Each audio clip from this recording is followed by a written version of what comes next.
I'm not gonna kill you guys. Yet. Red's gonna kill you guys. Yep. That's fair. You know, that's what we Only if you die deserve. first, then I'll kill you again for sure. Mm. So, the last time we played, you thoroughly combed the surgical theater for research and information, at least after a short rest from some of the party. You encountered the obelix that had scurried away, hiding in one of the many rooms of the apartment, only to end it with a few quick strikes. Afterward, walking, you made your way down to the premature bottom of the grand staircase, only to find a massive chasm in the foundations of the floating structure. You avoided the dark star roaming the area, a living spell seemingly responsible for the extensive destruction beneath you, and found your way into a tunnel leading to the heart of the Academy's arcane energy generation, the alchemical engine.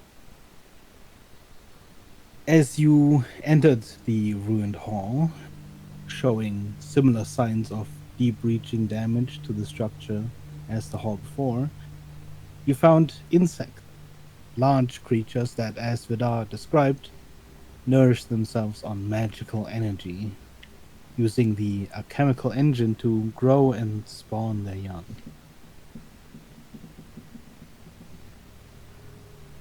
A fight ensued as you began clearing the insects from their wellspring of food.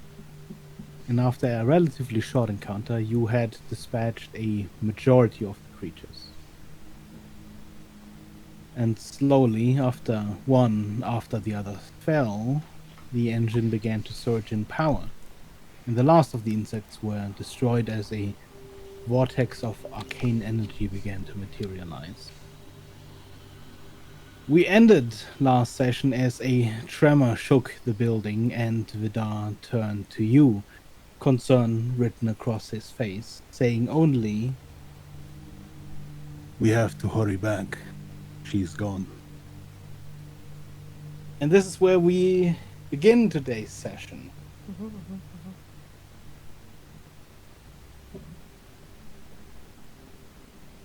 Vidar turns on a heel, already moving to leave.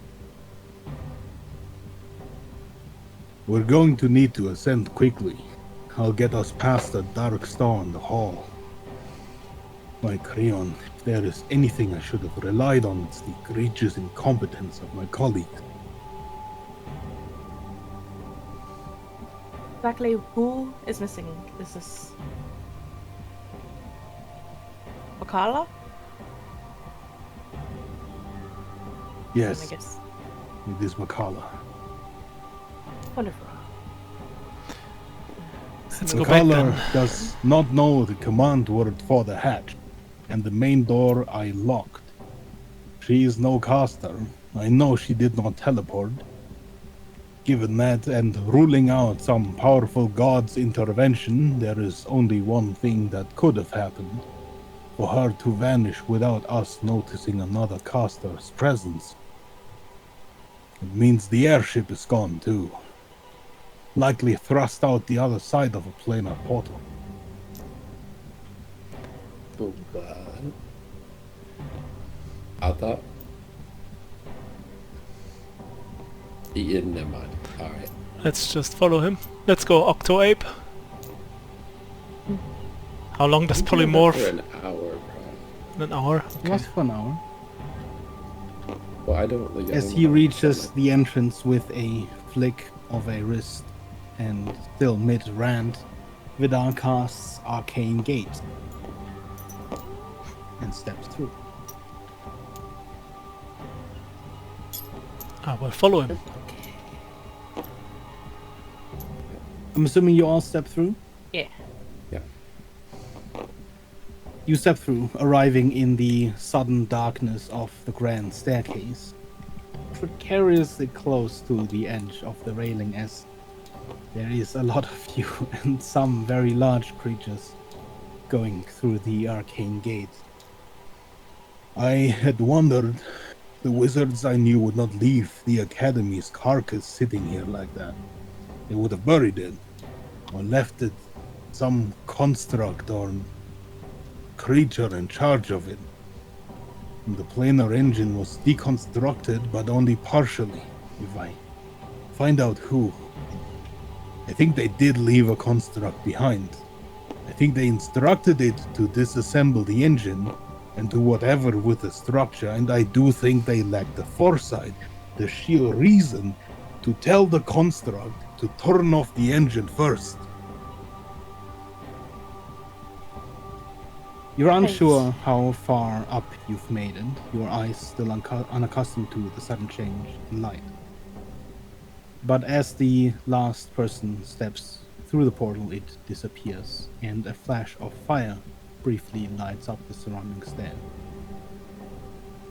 You turn fast enough to see the ashen remains of a spell scroll glint and crumble in the air as another portal appears.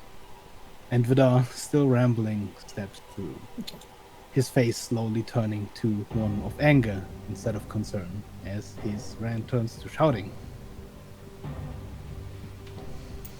He steps through. Follow. I stopped listening to him long ago. I understood nothing. The construct was probably damaged in a power surge. Those morons, and I, another moron, who reassembled it. You arrive out of the arcane gates at the top of the grand staircase.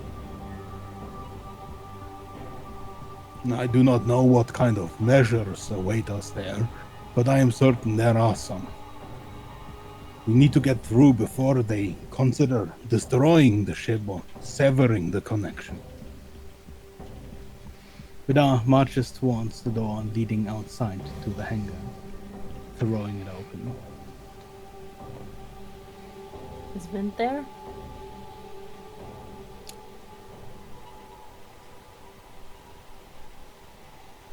Disassembled. He was in the hangar. That's where I left him. Mm. Not on the ship. Beggars considering could I get. Yes. Correct wording. He was. I left him at the door and I told him to stop when we saw the spell scroll things. The living spells. So I'm just curious if he's still there or if he's gone.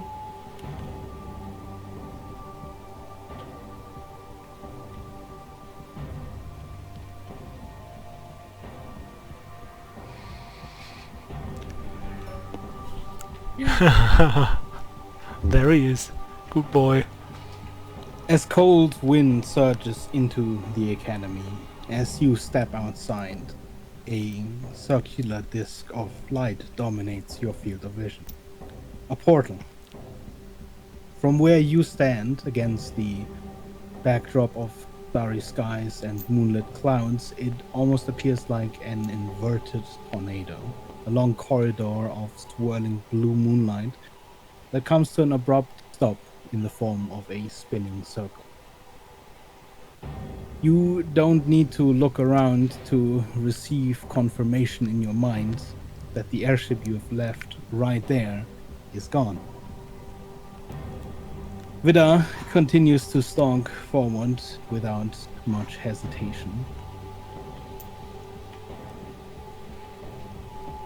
The shadows billowing off his cloak already forming again the black wings, and with a leap you see him close the distance to the interceding bridge across the loose cone of portal energy. He seems seemingly accelerated mid-flight by whatever force is pulling towards the portal. And even where you stand, you feel this pull of air, slight gust that is drawing you closer. Vidar pauses for a moment and turns to look towards you, almost in a display of demonstration, as he steps forward and launches himself off the bridge and into the stream of light. Right. Mm-hmm. Distorted by sheer speed, you see Vidar only for another moment, a blur accelerating through the portal. and he's gone. Mhm. All right. Wonderful, wonderful. Well, Right. Evelyn will grab hold of Vint and then kind of cling onto him and then start directing him to kind of follow the same movement.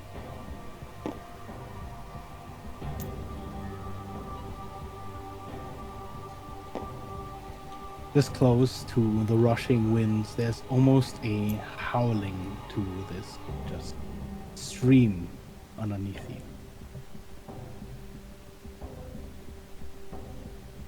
I'd like to do a surfs up and fall off into a backflip. You're back flipping into it. Hell yeah.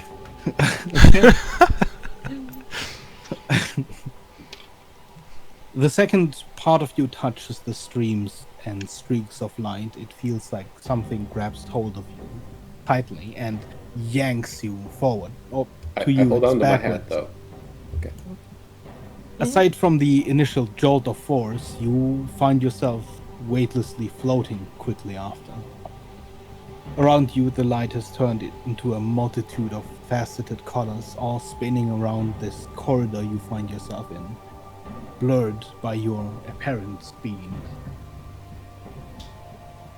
Does everyone follow? Or are you guys, Ellen's gonna waiting? stay on Vint and do the same. I don't know if Hux is wanting to jump on anything, either the gorilla or the I want to Vint. jump on the gorilla. Alright, we're gonna ride the gorilla together. And Ellen will direct Vint to go through. Yeah, each time as one of these groups of entities, as soon as the edge of them touches it, there's a blur and they're gone.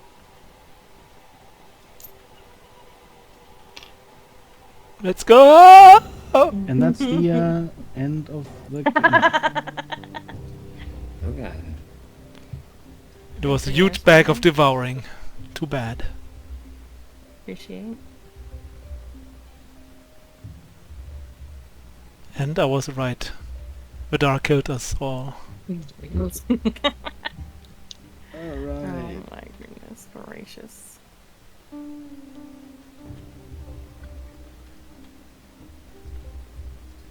Speak.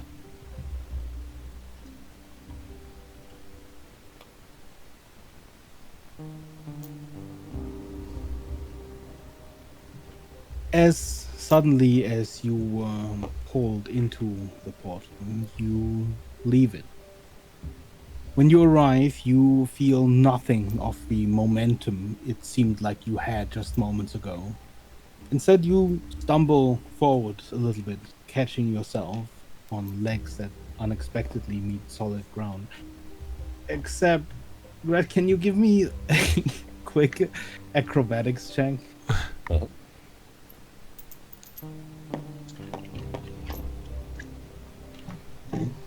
Great. 19. Okay. No, wait. 21. You land backward and you stumble backwards just a little bit. You are close to landing on your butt, but you manage to, with a couple of quick steps backward, catch yourself as well. I'd like to do a Michael Jackson spin move to face forward. Here I am. And he lands with a hee hee! He's Oh.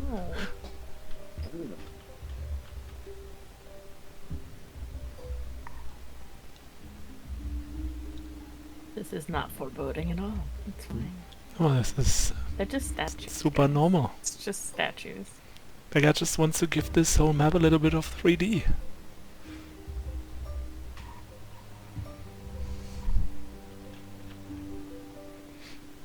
Mm-hmm.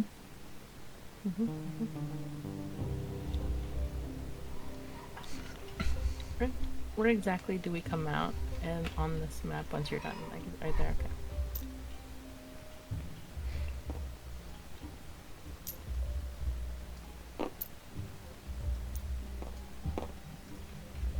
I think the ink is Q, right? So, yes. to make everyone as small as I can make them for this one. It's a long one.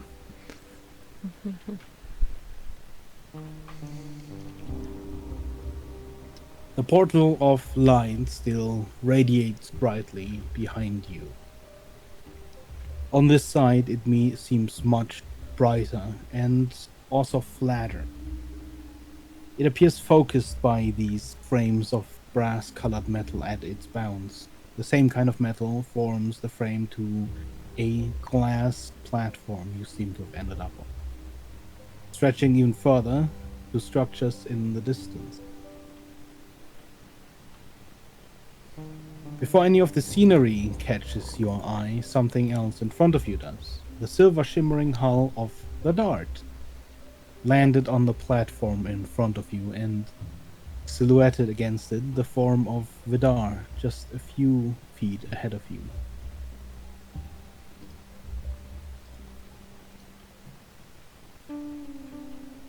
Well, the airship is here, and it seems intact. She appears to still be inside. I'm going to go check, if there is. Vidar is cut off by the noise of a sudden, uncomfortably loud horn resounding around you. It resonates through the platform, through the metal frame, through every molecule in your body. The light shifts. The blue of clouds fades, and a red hue colors everything dark.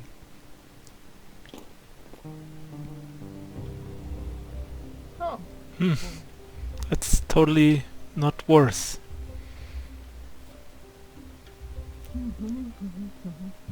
At the same time, a slight hiss emanates from the decorative-looking statues along the sides of the platform.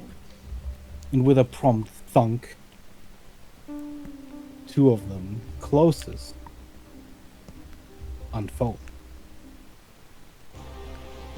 Would you guys please... Cool, yeah, no problem. Sure.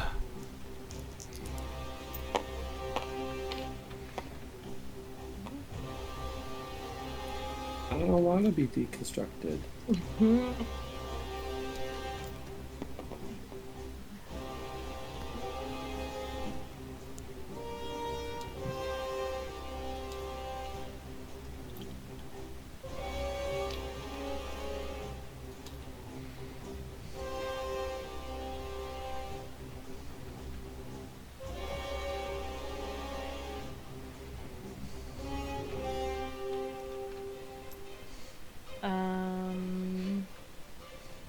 Do you have dice again?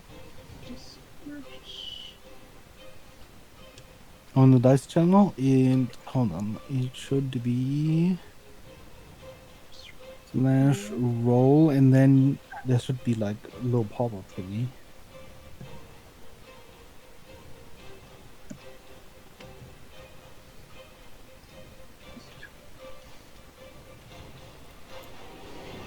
That's 17.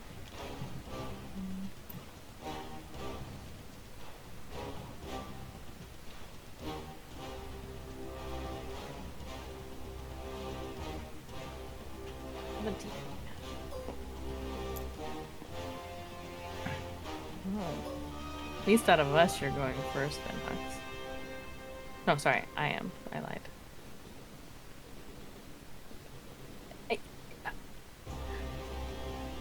Isn't Soleil's initiative supposed to be high? I'm just saying. Well, I have a +5. Wow, Yeah. I mean, Just saying. Remember the beginning of the campaign when I actually went first? I know. It was like you were always first, and now you Yeah. have not been first in a very Now long I'm time, it always seems like. almost last.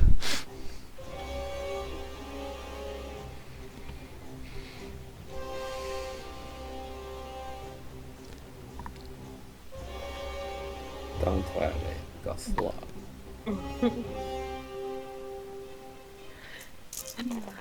dice. so messy. Alright, let me see. Okay.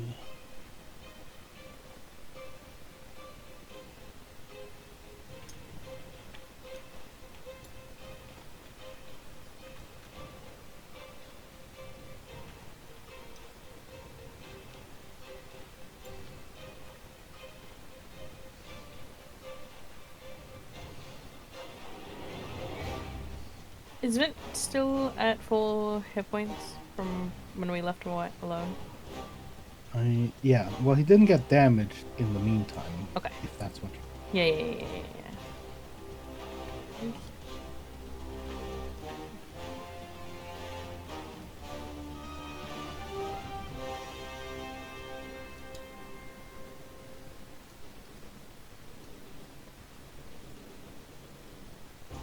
You know what?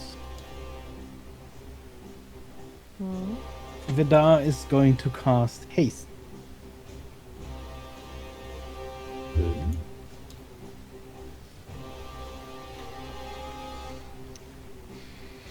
On Vind. Oh, nice. Nice. Which is funny. This is like BattleBots. That's what I was gonna do, but it's Saves you spell slot. and you know, well, there's no spell slot for me. That's one of my Oh yeah, it's gadgets the upgrades. yeah, I can only the do thing. it once, but you know, then if it fails, I can do it again. Oh, you could also haste someone else. To be honest. Could, but I don't know how long this polymorph's gonna be concentrated on.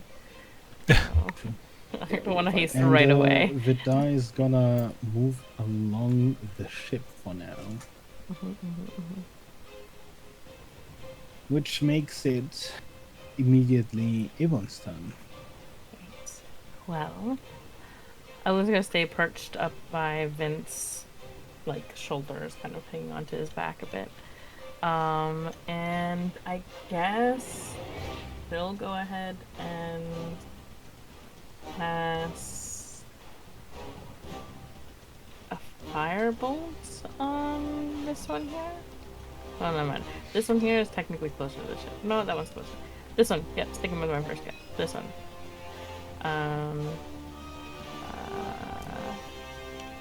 That's a natural 20. That'll definitely hit. That's Good start. D10.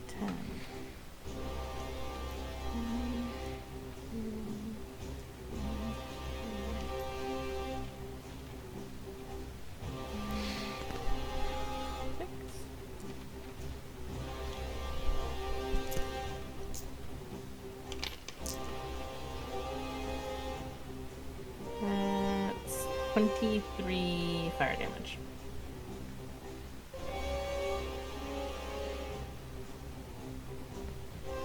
And then she'll tell Vent to go smash it. Okay.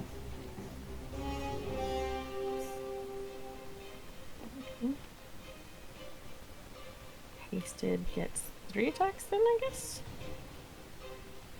Yeah.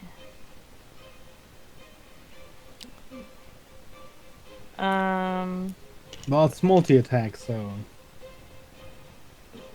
Haste normally can't do more than Yeah, it doesn't give an action, but one an attack. additional Yeah. attack. I know that's the case with extra attack. I'm not sure with multi-attack. Oh yeah, That's your it's call. different, I guess. Go ahead and roll 3 for now. Why? Quickly. Just rolled a natural 20 for Vent as well. Oh boy! Oh, great. And then the other one is 15 plus 12. 27. And then a 26.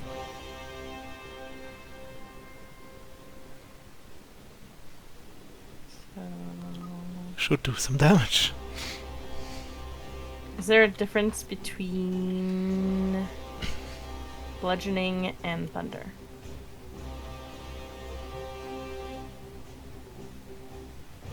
Not yet. Is this considered an object or a structure? It is considered a construct. Okay, and I just was making sure siege monster didn't apply. Okay, so 20 would be plus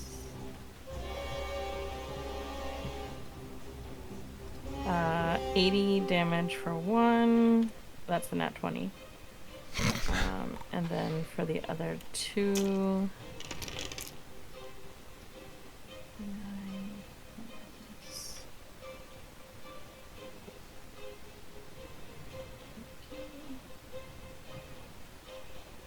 83. So in total, 163 damage. Casually. Oh. You see, as the first hit slams into the creature, its armor starts sort of shifting, almost as if in an attempt to soften the blow. But before any of that can really happen, the second strike hits. And the construct shatters to pieces. Just have Vent go down the line, just knock him off with one of those. I don't know if Vince should head over towards the other one that's active, or just go down, keep moving forward. So, well, are we over an open space? It would seem so, at least. Just kick him off. Yeah, right. Yeah. Yeah, Vint will move this way. I don't think he has enough opportunity to do anything more than move forward. Or any more actions.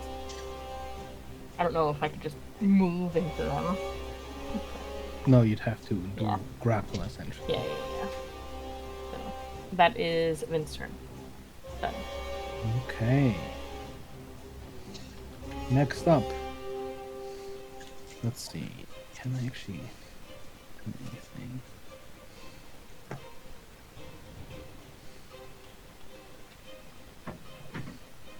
There's one thing he's gonna do. You hear past the airship. You can't really make them out much at this distance, but there's definitely someone casting a spell. And as they both cast the same thing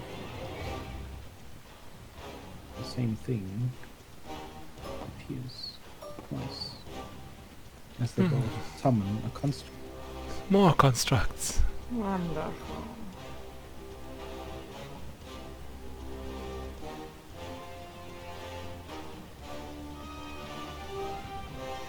And then 1, 2, and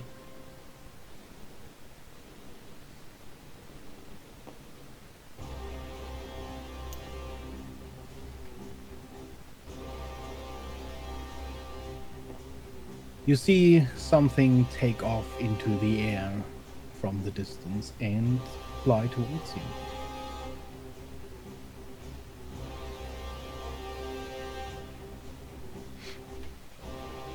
That is their turn, which means it is Huck's turn. He's on the gorilla.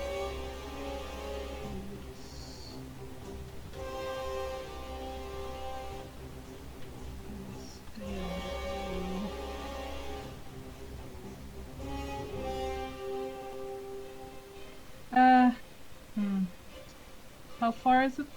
How many of them on the right side can I get with a 60-foot cone? A 60-foot cone. Hold on. Where did I... 40, 50, Can I get like close enough? 60. I mean, if you move, you can get probably 4 or something. Yeah. Like 4. So I think I want to move, like hop off the ape and then move kind of within 5 feet of the first one. I have 40 feet of movement, I think. That takes you 35 right here. Yeah. And then they can all make, well, all of them in the cone can make a con save. DC 15. As I blast a cone of cold at them. Interesting. Cone. I hope they're not with cold. Got a +5. 4. Yeah. see. Oh, right off the bat, we've got 3 failures and 1 save. That's better than I expected. So...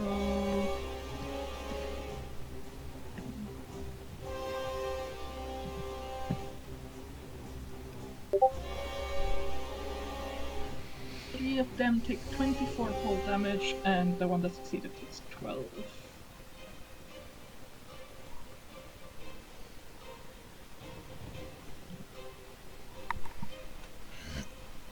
Has it been 10 minutes since the other fight, the previous fight? It would probably have only been about 5 minutes tops. Since Then my fire shoots still. it was 2 arcane gates and you pretty quickly... It might have been less than 5 minutes too. In that case, as my bonus action, I'm gonna wild shape into the phoenix again. Mhm. Or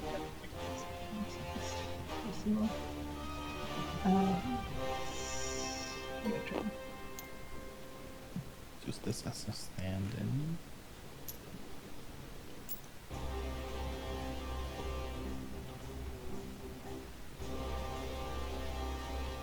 Okay.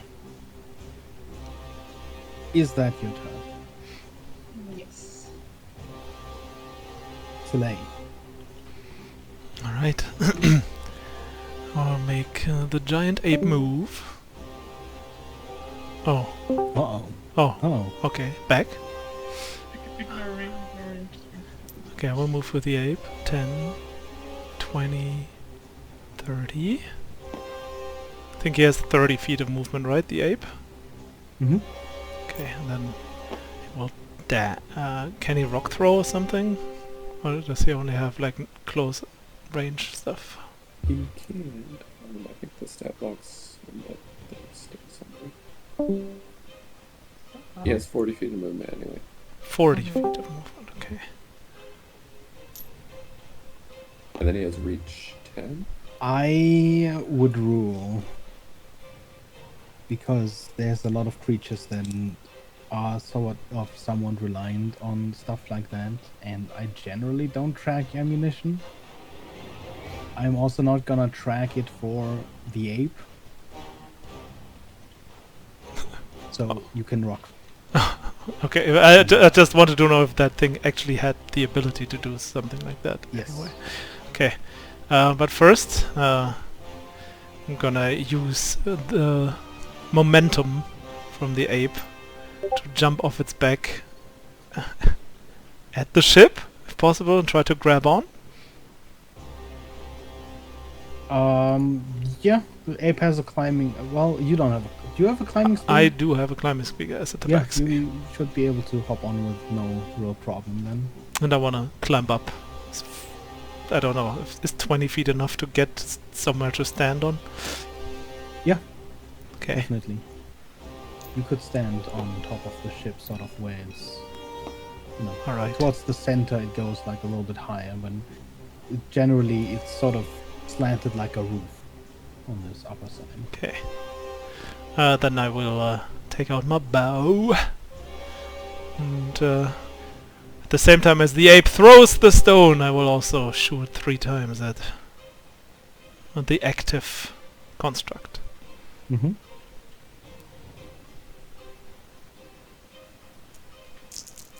Do you want me to roll the wall?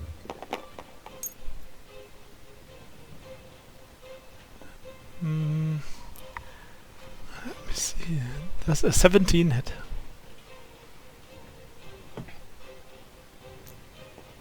A 17 does not hit. Okay. And then a 25 does hit, I guess. 25 hit. And a 27 is the other one. So 2 hits with that thing, and I have to roll for the ape. How much does the ape have plus? Plus 9. Plus 9, okay. And that's 24 to hit. For the ape. That also hits.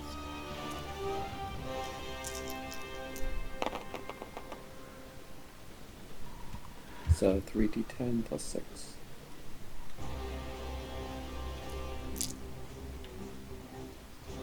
Okay, I do 28 damage with the bow. And how many dice is it? 3d10 3d10. plus 6 damage. Oh, I'm sorry, that's fist. 76. 76, okay, that's something that's different. Yeah. Understood. Still plus 7, Plus 9 on the attack, plus 6 damage. plus 6 damage, so 25 damage from the ape throw. Mm-hmm. Again, you And- see yeah. it sort of almost shift the plates of armor a little bit, trying to dampen the blow, and it does a tiny bit. It reduces the incoming damage by 10. Mm-hmm. Is there anything else you want to do? On the Yeah, I will scream whatever opens the hatch. I don't remember. It was like Ablin's last name, but the other way around. Was Ablin's last name, but the other way around. I just don't remember Ablin's last name. Wow. I'm How long sorry. have we been together? Soleil would, I don't. See? That's the difference. Yeah, you shout the command word, and I mean, at the moment you don't see anything happen. Yeah, it's because fine. I just You shouted the command word. I just hoped that maybe that helps Vidara to speed up a little bit, or get back color out there to help us. Whatever. Okay, and that's my turn. Is the mule still here? Just out of... I think the The mule. mule? The mule died. Yeah. That got Oh, it died. vaporized by the first attack that happened from the I beetles. was about to ask, is it still alive? I don't know, that's why. I mean, if it was, it would I mean, be the there, octopus yeah. is still alive, but it just looks like a monkey now. Yeah. First, what's going to happen is you see frost forming on this construct armor as it gives itself resistance to frost damage. Or cold damage, I should say. They learn. And then it's going to blast the ape with light from its central core as it uses Cone of Negation. Now, before I even roll the damage, the ape is going to suffer the effect of Dispel Magic. So is Soleil, technically. Does that... I think that removes I think that Polymorph. removes Polymorph? I mean, it's also a summon. Yeah, that's the thing. It's like two That's like magical two How many things. effects. layers That's, of- like, Two that's effects. layered. So, Yeah. first thing that's gonna happen, despite the damage, it's gonna turn back into the octopus. Okay. Rude.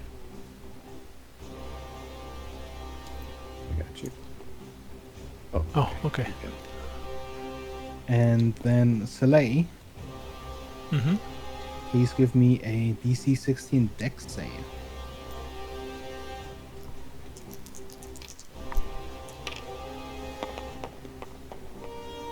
Safe with a 19.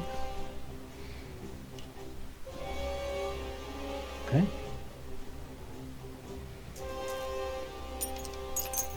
You take half of this.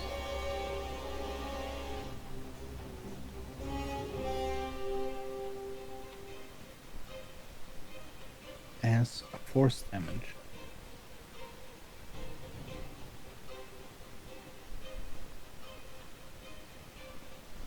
Half of the number that was down there, the 38, or? Yes. Okay.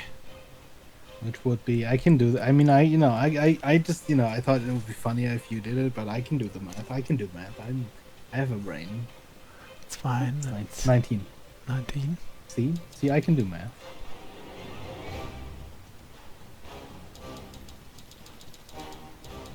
Okay. The octopus is alive.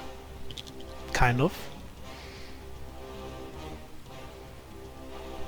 With 14 HP left. And of course, as the frost is still on their armors, you hear thunk, thunk, thunk, as 3 of the guardians unfold. Dancing. But for now, it is Red's turn.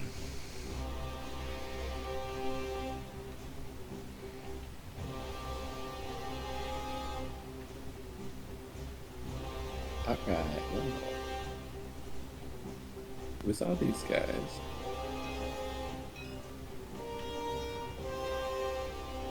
Yeah, you'd be aware of them. Are these platforms like visible? They are. It is a staircase that goes up, so you see this as like a multi-tiered platform sort of going further up. Farther than this you can't really see because of a thick fog, almost like a cloud that covers the area beyond.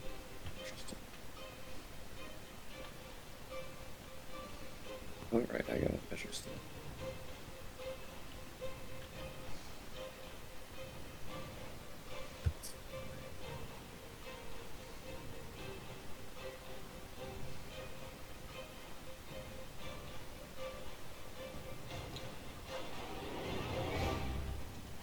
Yes.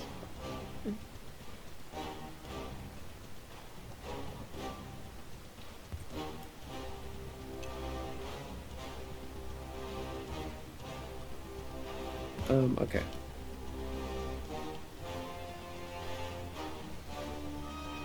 I'm gonna fly up to beside Soleil. Soleil's already shouted the command word. And I'm gonna say to him, I'm gonna try to take out the mages and maybe find controls to turn this off. You wanna come? And hold out my hand. Ah.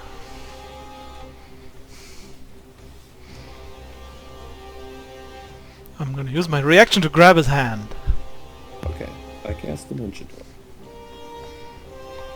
Okay. Oh, yeah, that's within range. Mhm. And here we are. The second you appear, you hear shouting from these two in a strange language that you cannot understand. Oh.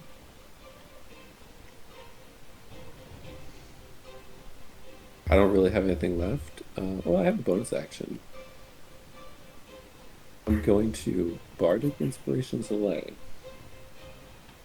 saying, alright, if they don't turn it off, take them out. But that's not what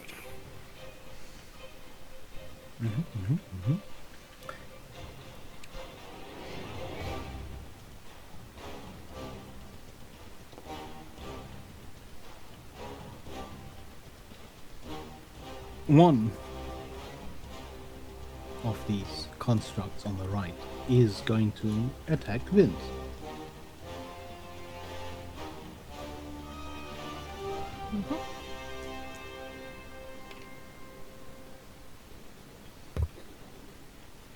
Natural one.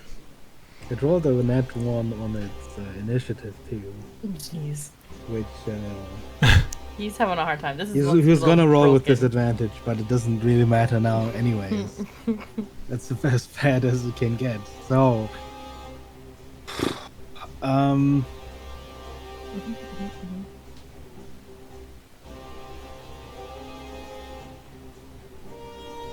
as it unfolds, you can sort of tell something gets stuck. Its right shield doesn't fully extend. So as it tries to move forward and slam both shields against Wind, it just sort of falls over, and it's prone, and that's its turn. I mean, it's Back to the top of the round. We're back to Vidar. Who I think is just gonna Misty step up. And as the hatch is already open, he's gonna go inside.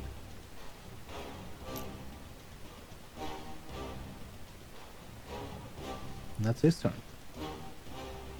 Evelyn. Question. More for Vint's turn than I was turn, but if Vint were to try and push this thing off of the edge, theoretically, would that have to be a grapple? Would that be an attack? Would that... Like, he's got multi-attack, so would that be... Would a grapple remove both of the multi-attack kind of things, or...? So... Or would it... A multi-attack shove? is an attack action, which Right, can be right. done with the hasted one. Because with the hasted one you can't make a multi-attack, but you can still use its attack action. Because technically, the Thunderous Slam is also a separate attack from the multi-attack. But you would have to do a grapple. The Thunderous Slam is yeah. Yeah. Um, So if you use basically the multi-attack action, you can do this attack action twice, I see. right? But with the hasted attack action, you can only do this one once.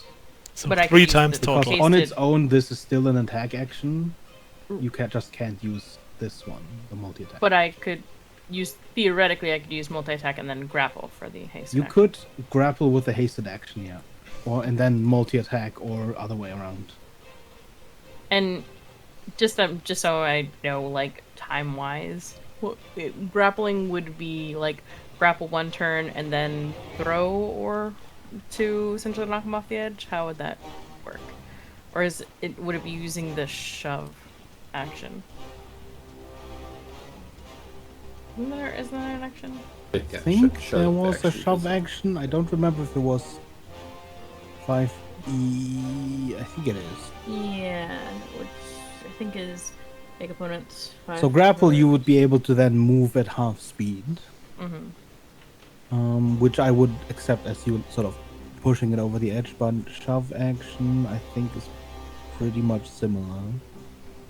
Quickly double check. Yeah, Get on it. it's special melee attack.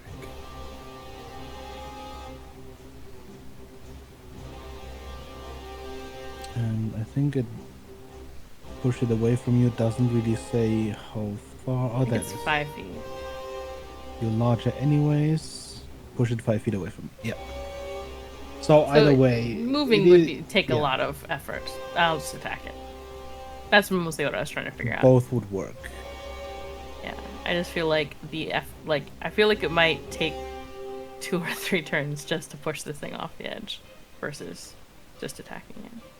Either way, it's like mechanic-wise. a contest effect. So Yeah, yeah, you roll what you're up against. yeah. Okay, then Evelyn will go Turn ahead swing. and first do. Sorry, she's not shoving. Or I'm not shoving. Just I was trying to figure out Oh, mechanic-wise. I see. I'll go ahead and over this one shoot a fire bolt Okay. across the way. That's 19 to hit. 19 does not hit. Okay. Bounces off the Then armor. Vint will go ahead and attack this one. I guess technically 3 times. The first 2 are should hit plus 12, so that's. You do have advantage, by the way. It is oh, prone at your right. feet. 18, 14, 18, 15. So it's a 30 and a something 27 to hit. Yeah, those don't hit. So the first 2 will deal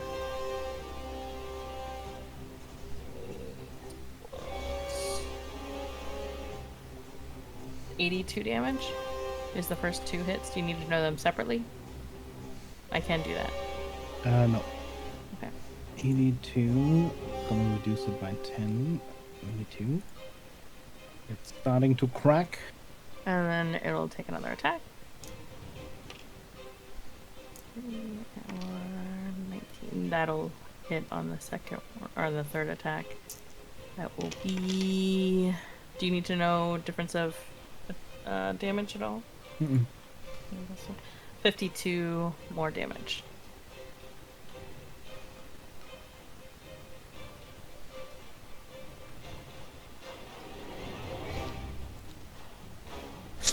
So that exactly enough. Hey. Slams down repeatedly, sort of just curb stomping the thing into the platform. It starts breaking apart and sort of crunching into the platform, and it does not get up.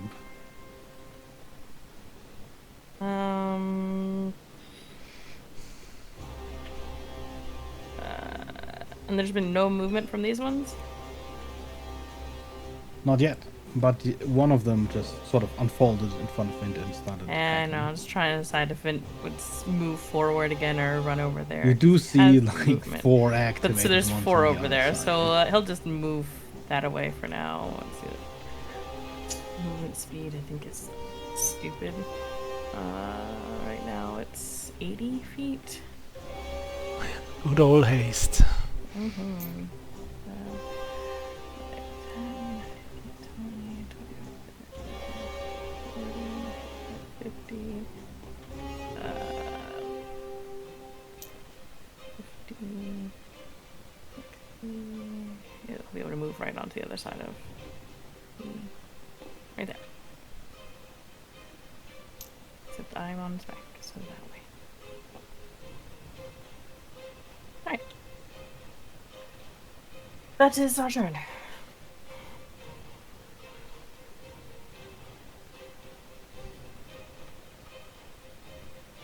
Let's see.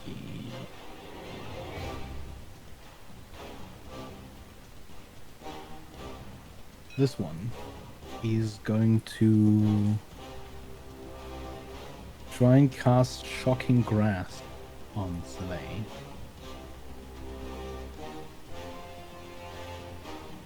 Okay.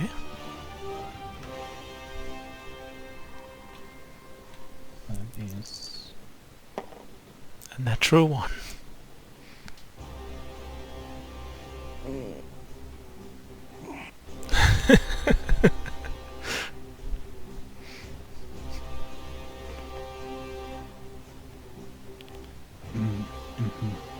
Does not hit, by the way. Natural one. yeah, I know. I Okay. kind of figured. Okay. just wanted to make that clear.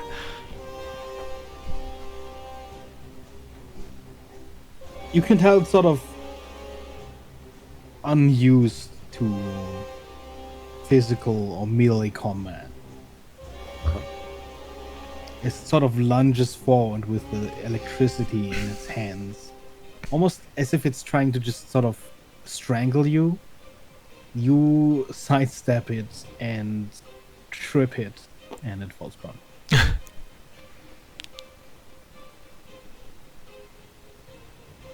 The other one is gonna cast Fly on himself.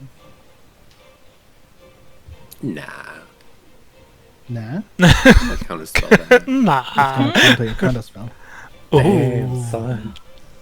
You see this quick back and forth of lightning quick Mhm. strikes, these sparks flying through the air, and it flies up about a little bit less of a distance. Blake has counterspell on the counterspell. Yeah. Must lay. Wizard duels, it begins. Finally.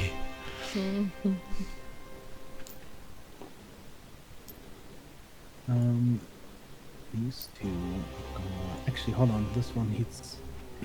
Let me quickly double check. Is someone concentrating? Probably concentration, isn't it? Mhm. It's most definitely. Most. I mean, why wouldn't it be, right? Yep. Okay. Well, He didn't technically take damage, but he did, like, fall on the ground, so... How much comes here? Holy shit. Wait, hold on. Wait, hold on. Dude, no! Oh, baby. One of them's gone. Nice. The The little other gone. one's still there. Isn't fly concentration? You are absolutely right, it is. Yep. Hmm? Yeah, they're both gone. Mission Okay. accomplished. Yeah, Hey. nice. Yep. Good work. That's how the cookie crumbles. Crumble, cookie, crumble. Anyway, that is their turn. So Huxley.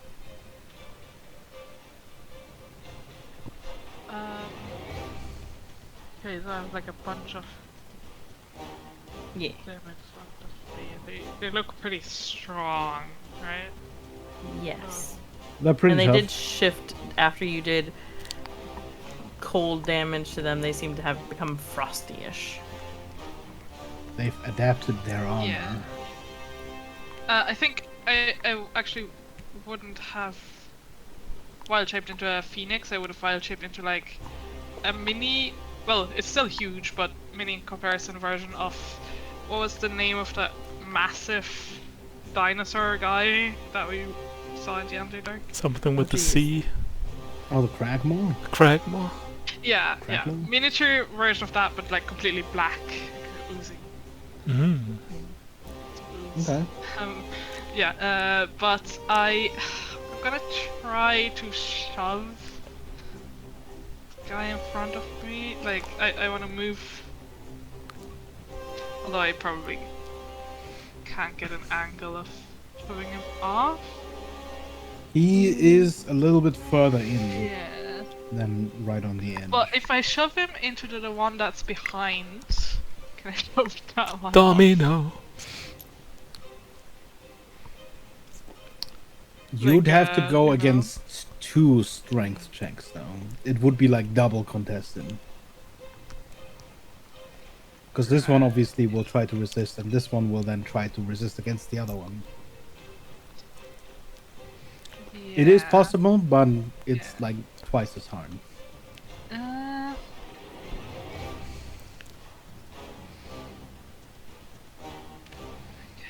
let me just-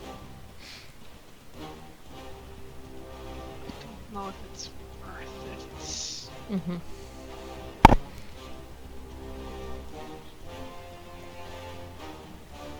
I think I'll just attack first. Mm-hmm.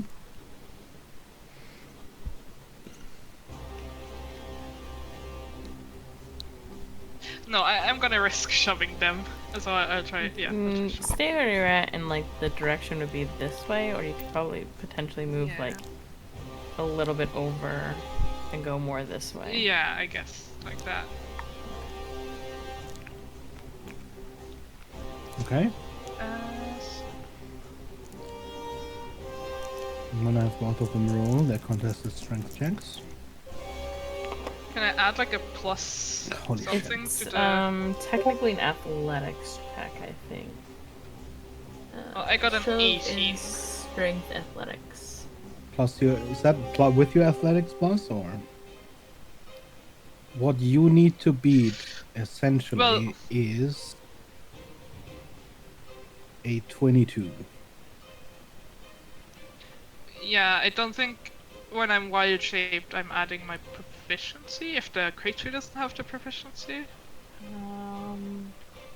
I So- think you keep your as a I think- druid.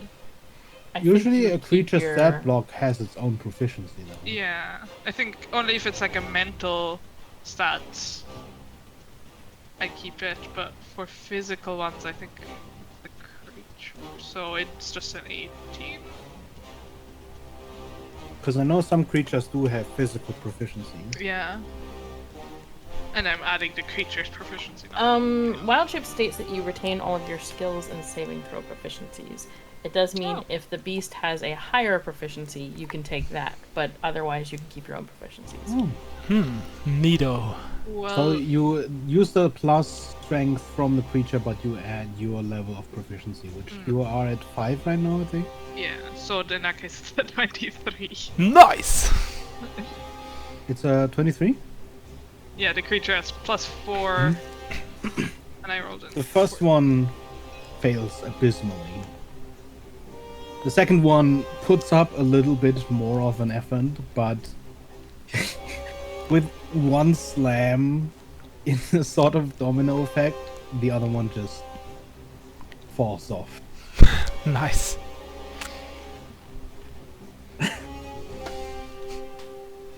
And then I'll just attack, because I think I can still, I still get extra attack Mm-hmm.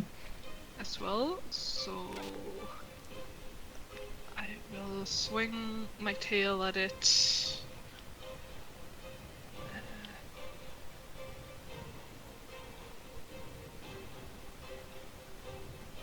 Oh, and I will do it recklessly.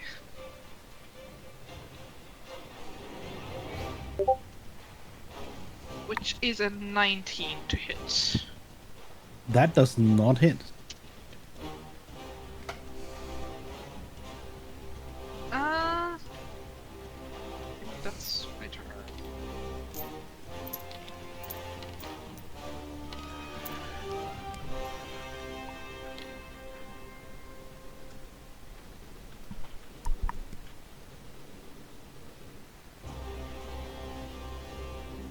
This poor guy. Yeah, Salai. Yeah. What a... I guess after we step out from the dimension door thingy, Saleh will just say, "Oh, hi." We'll just dodge its attack, and as it lies on the ground, just say, "And now stay down," and just start slashing and dicing at it. At advantage. With an advantage. Yeah. It's an 18 hit. 17, I mean. What? That's a Sorry, 17 first hit. one did not come through for me. A 17 doth hit. Then all 4 hit. Mm-hmm.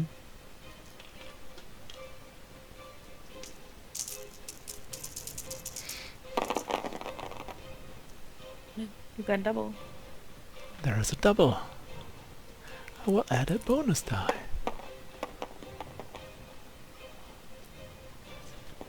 Two bonus damage. And then it's 31. 58 damage. Mm-hmm.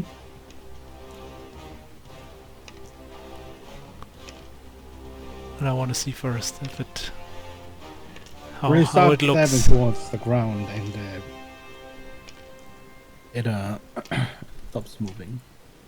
Oh, okay. So it's down. Okay. It's Um. Action search. Taking out my bow and shooting 3 times at the flying one. Mm-hmm. Yeah, lowest one is a 20 to hit. Mm-hmm.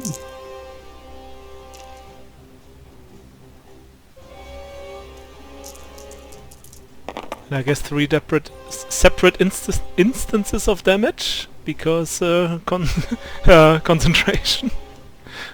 Uh-huh. Okay. Mm-hmm. Because then it's plus 7 now. There's 11 damage and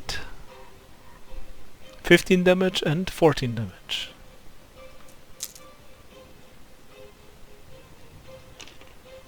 For a moment, it vanishes from sight as it falls.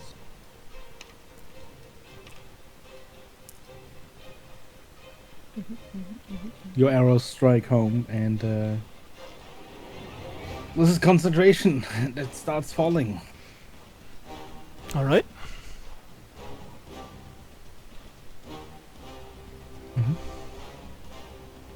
And I look over to Yep. Red and say, happy? And Yeah. that's my turn.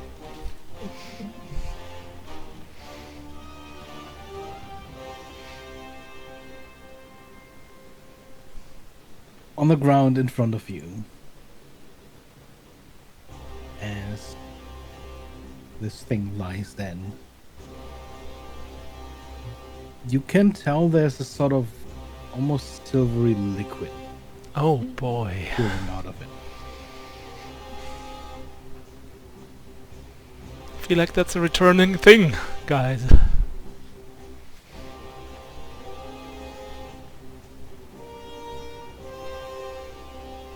So, Red, I'm gonna walk over here, I guess. Can I see it? roll Falling me through a the air. perception roll. Oh, sorry, I forgot something. My octopus. My octopus will automatically attack because I can't use my bonus action to command it, so it will just automatically attack the closest one with its normal attack. Mhm.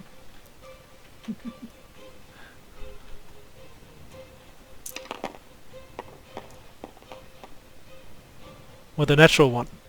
Mm.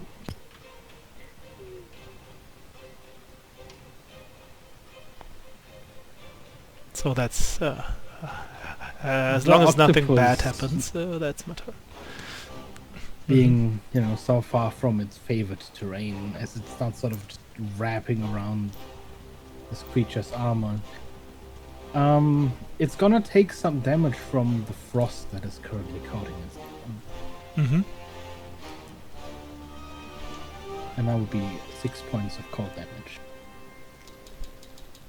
Okay. The perception check was a 17. You see it. It's sort of almost beginning to vanish in these thick clouds of dust that are billowing all around this place. But it's there, about 500 feet down. 500? Yeah, that's how much you fall in return. Mm-hmm. It's sort of mid-fall, but it's gonna be at that distance pretty quickly. So even if it casts Does- fly again, it takes forever to come back. Does it look like it's still alive? I mean, Can I tell? No. yeah, it's sort of stretching out its arms directing its flight. Doesn't really help that much, Okay. but Yeah. it's sort of skydiving right now. Cool. I guess I'm gonna say that to Slay. Like, it's way down there. Might fly back up in like a couple minutes. That's good. Let's help the others then. Look for it. Yeah, I guess.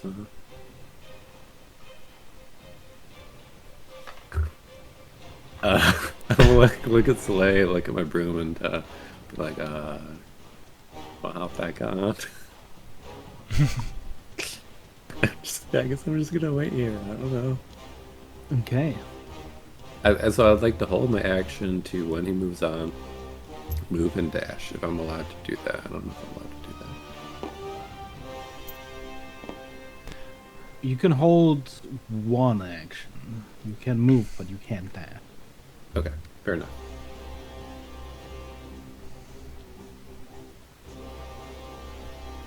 So, we've got a couple of attacks incoming. One of them is going to slam both the octopus and Huxley, and then the rest probably all gonna go on Vin.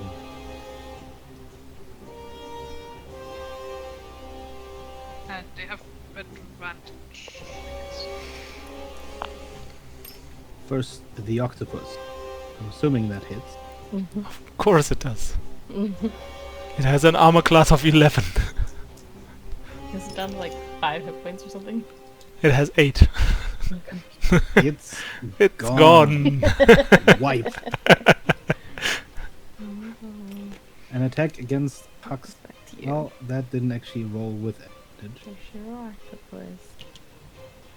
Was a nice octopus.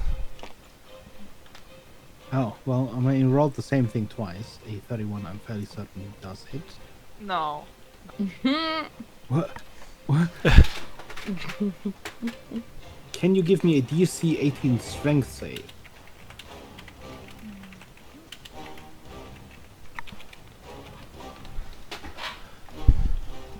Just give me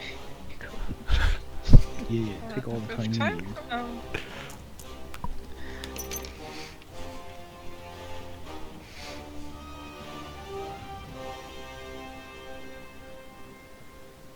Starting to struggle.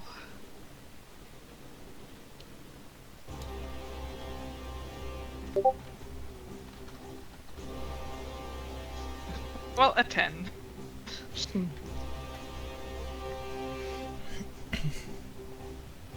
Oof.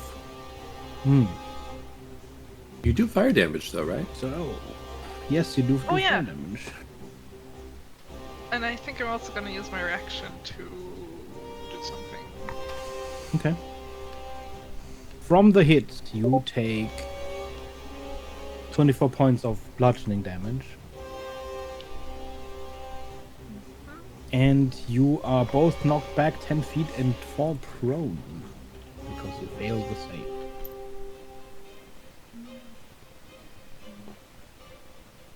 Could it... I think... Well, it takes 9 fire damage from the fire shields. Mm-hmm. And...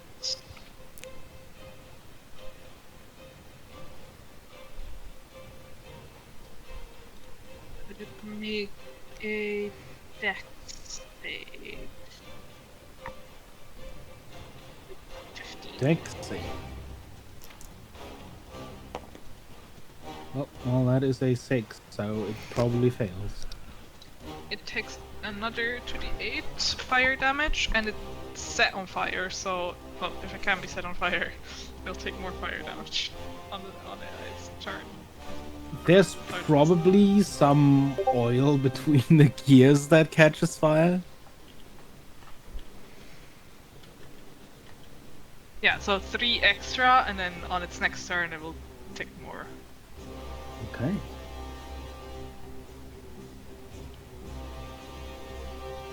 And then the attacks on Vint.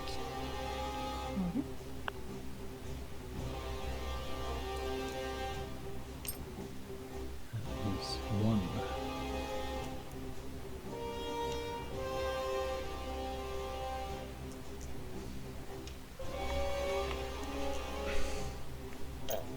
That 16 does it.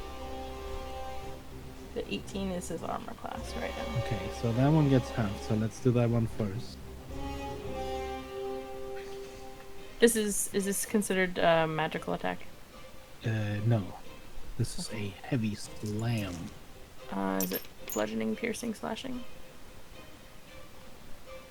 This deals bludgeoning damage. He's got resistance to that.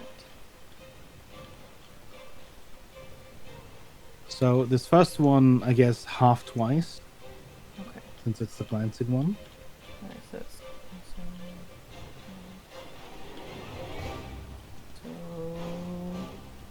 So... 6 damage?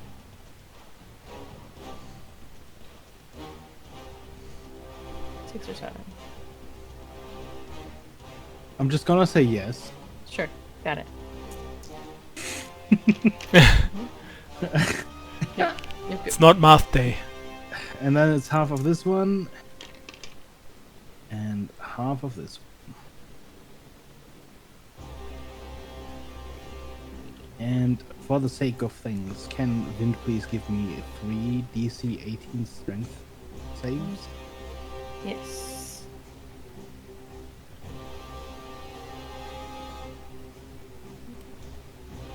So, there's some strengths.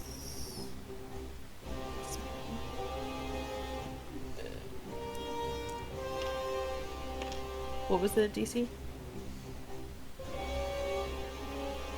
I didn't totally immediately forget that. 18. Just after I said it. Okay, one's in that 20. So that'll be good.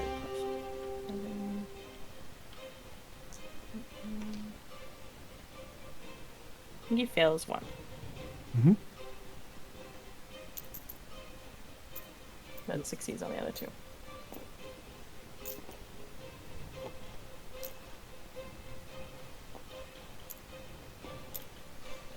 So you would see that despite his size, just from the sheer barrage, Wind is getting hammered back.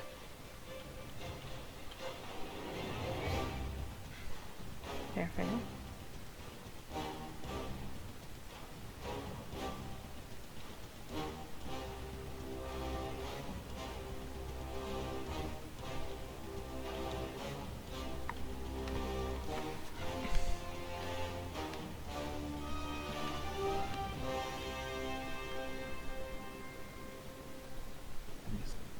It's not a...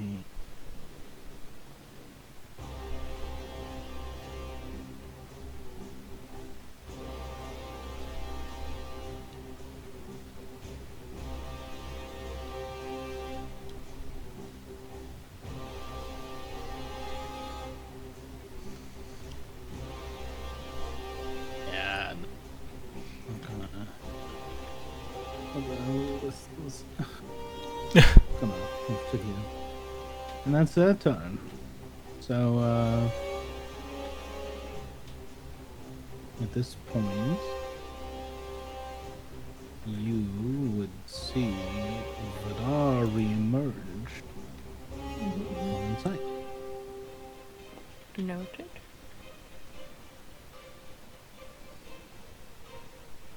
It's your turn. Hey.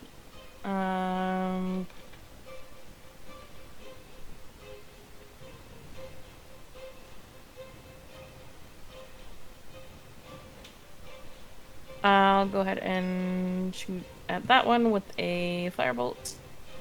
That's a miss. That's going to 14. Hmm? Vint will attack this one here first. Is he prone or up? Does he need to stand up? It doesn't really. Vint is he not has down. movement. Okay. And he will attack this one. I figured he'd be too big to just Yeah. fall. But they are gonna push him. 2 attacks.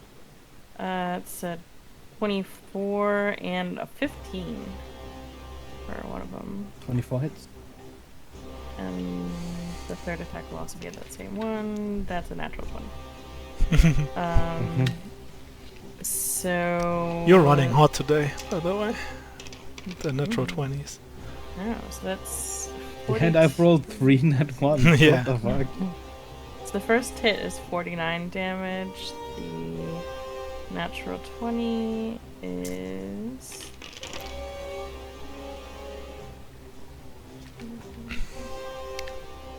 $80.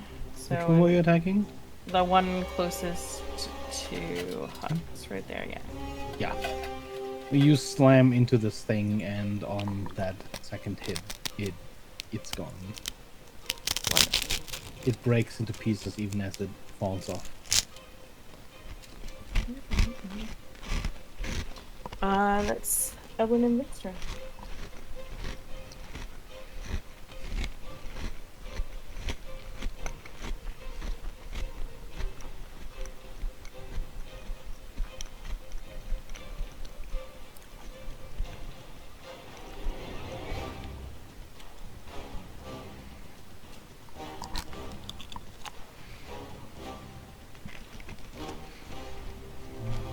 What did I delete both of them? You got one. Which, the wizard dudes? He's down there.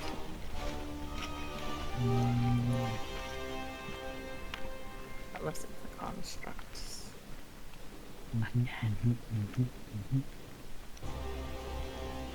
Oh. Found it.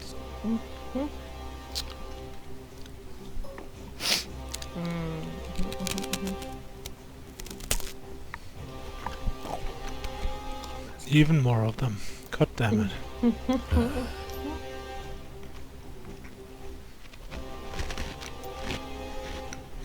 So these kind of popped out of the cloud? You see them sort of flying over the edge. You can't quite see above since it's, elevated. But you see them sort of flying over the edge and down towards you. And they're just gonna dash forward. And that is their turn. You you do see this guy cast fly on himself with accelerated casting as a bonus action, and then dash as he starts flying up. Gonna probably take him like 4 turns to get up, but He's there. he's on the way. He's coming. Oh lord. Oh lord, he coming, alright. Mm-hmm. And yeah, that's the caster's turn, which means Huxley. You stand up? Yes. Yes, Beaten stand back, up. but not beaten down. And this One time- coming from behind you, and then 2 more. I think I'm just gonna attack the one closest in front of me. I don't think I have. I do have 10 feet reach, so I don't think I have to.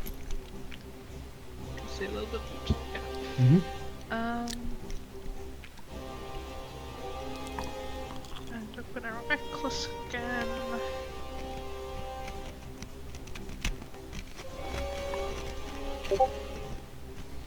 So that is a 22 to hit. That'll hit. Okay, it has to make a DC 14 strength save or be knocked prone.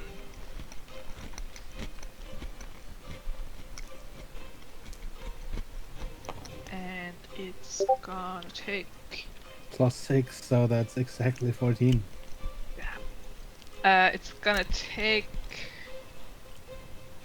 15 bludgeoning damage. It takes the 15.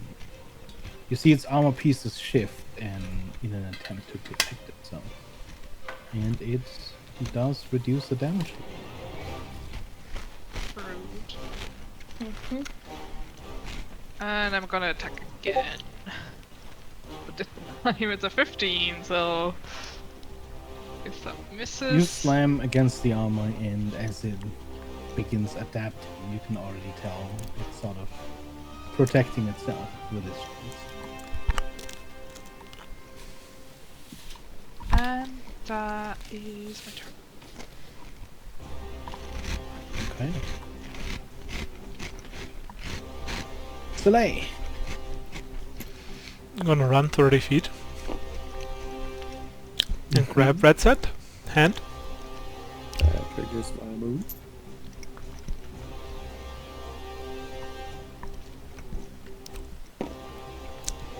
How far is that guy away? Too far, right? Like 200, 300 feet? So he fell to probably about 500 before he started flying up. And then quickly see how much fly gives. 60, I think? I think it's 60 base, right? So he's 120 up. So 500 minus 120 380. is Okay. 380. Okay, I mean, I'm not doing anything else, so I'm gonna shoot at him, because my bow has a 600 range with disadvantage. Nice. Now I'm used to this. I have a ranger that ignores the long range disadvantage. So it's just like 600 feet, I can do that. Does a, No problem. does a 14 hit? A 14 just misses. Oh, Okay. Roll the other two. Okay, the other two then hit, because the other two, the lowest is a 19. Yeah. Was that a nat 20? Yeah, oh yeah, but it's disadvantage, it doesn't matter. Oh, okay. Good call. So that's not too much damage, but maybe it's enough. That is 21 piercing damage. 2 attacks, right? So concentration. And 2 attacks for concentration, yes. Yep. Look good. You don't look too good. Let's see. Oh, come on!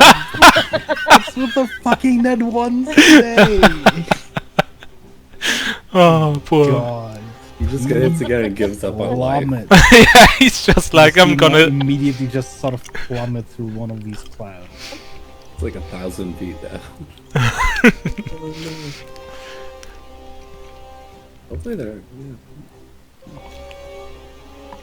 Yeah, that's my turn. Okay. Thanks, man.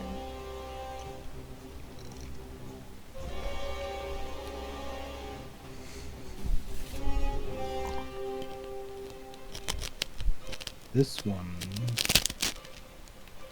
is gonna move to this. You can make an attack of opportunity if you want to. I think it's... What, it's 15 feet now? I think it's just moving out of here. Reaches... No, it's still within range. Reaches 15 for Finn, so he can still hit him. Damn, okay. Well, then there is nothing you do before this happens. Can... Yes. You're sitting pretty high up, so On his probably shoulders, wouldn't hit yeah. you. But I need a save from Huxley and Vin. Fine. That'll be a DC 16 Dex.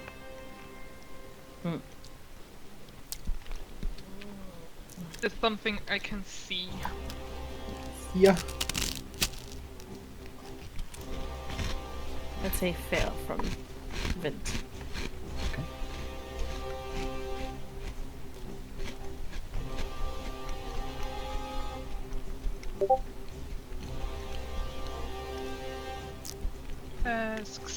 Success. Yep, meted. Oh, but you actually went over anyways, so it's not even a meter situation. You take half of this force damage.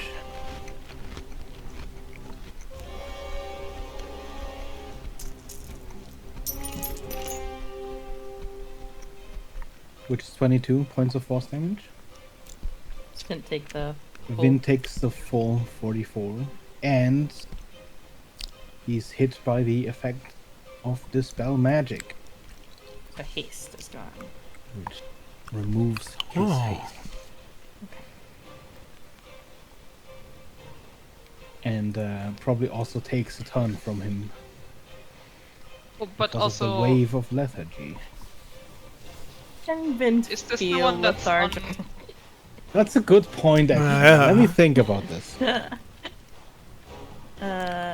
He has immunity to charmed, exhaustion, frightened, paralyzed, and poison. I think it is exhaustion. It doesn't specifically state, but I would count it as a form of exhaustion. E.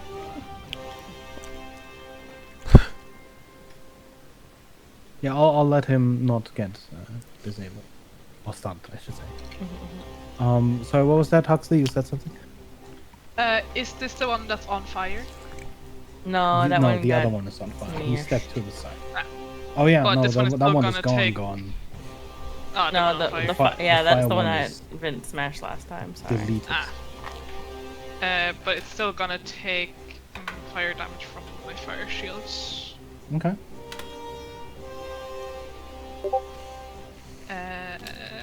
6 fire damage. Okay.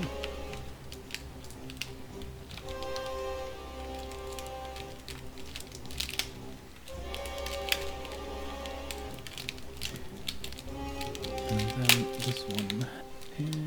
Oh wait, hold on, not this one. Sonia's. Okay, that is those two turns.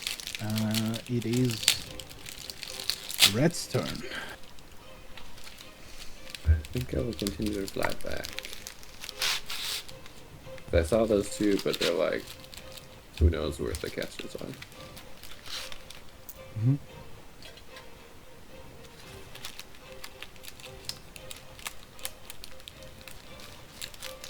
Oh, that's kind of hard. I'm gonna dash.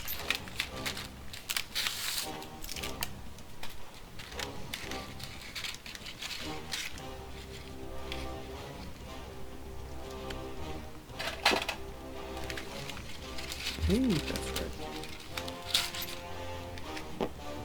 Yeah. So I will have to Leap. If you want to get up. do a little leap past me or something, I think.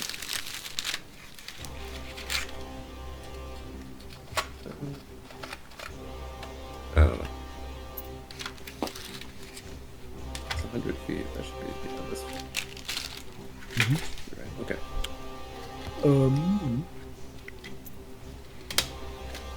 I have a lot of great range options here. That's like another 100 and something feet.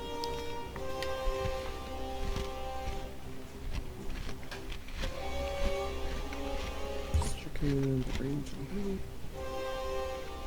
60 feet, yeah.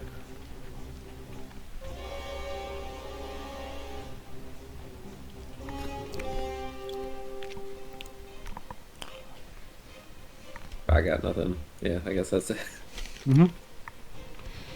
Okay. Then this one does move. And it's gonna attack Hux as the close.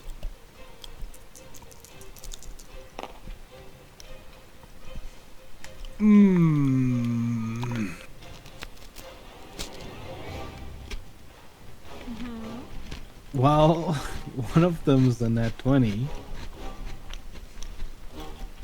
The other one is 20 something to hit as well, but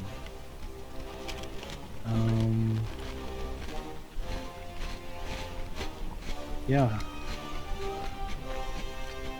Do the crit first.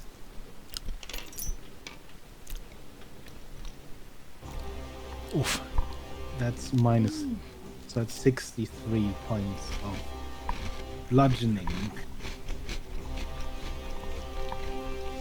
63.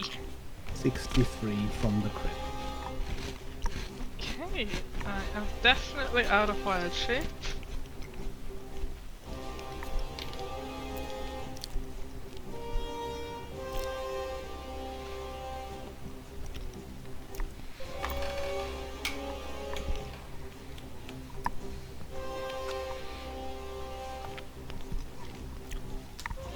And then the second attack, I think, would actually still go your direction. Even if I'm small. More. It's so That would be 26 points of bludgeoning.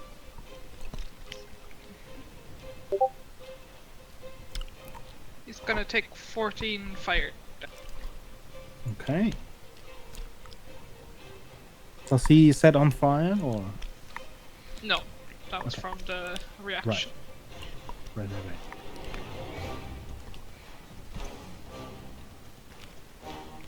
And that is their turn. So we have Vidar. What is he gonna do?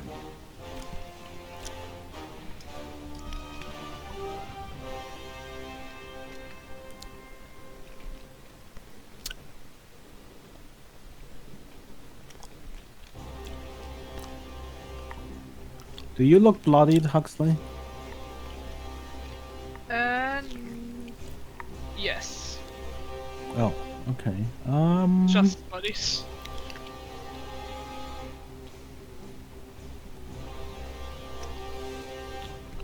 How much does Vidar care about Huxley? Let me think. But our sea elves back here? Well, he's gonna fly Oh, over. I see. I'm just trying to think if he would prioritize doing damage or. I mean, I'm still looking strong. I'm gonna flip a coin. Do I have any coins? Components.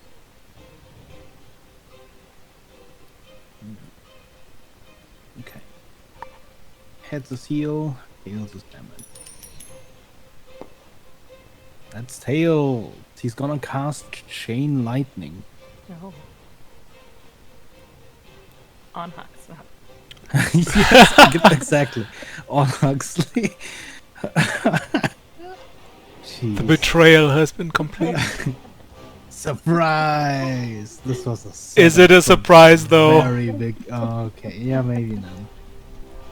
So they gonna have to make a. Gonna leap to. There's only really two others he would target. Dexterity save.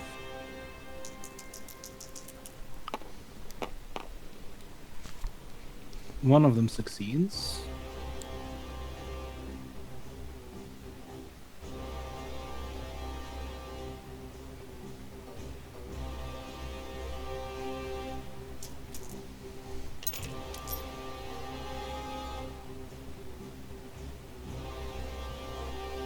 So, let's see. Two of them take 52 damage.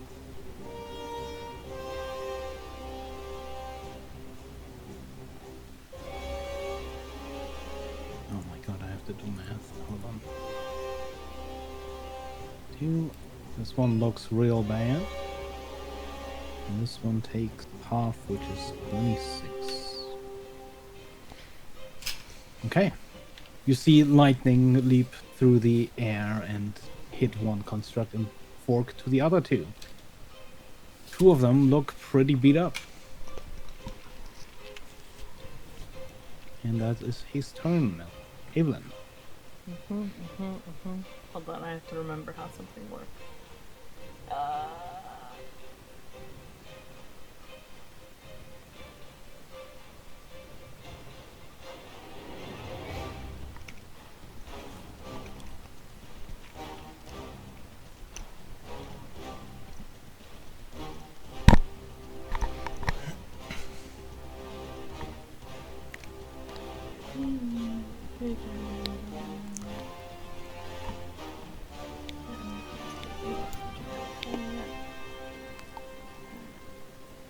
This level, so 14. Okay. Everyone's gonna drop down from Vint and move over to Hux and go ahead and cast Cure Wounds with Perfection of Mind in mind with level 1 spell slot.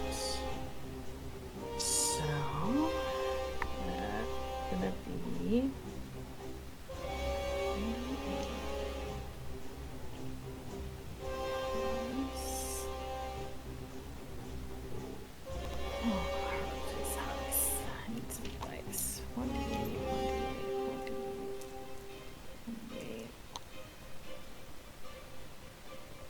I need more dice.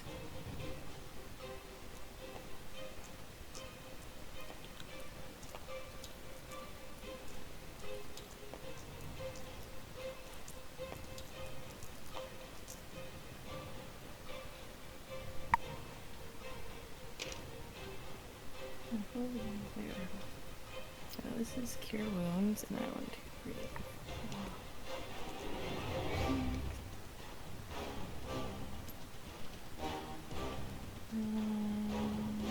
Yeah, go that one more in for good luck. You regain.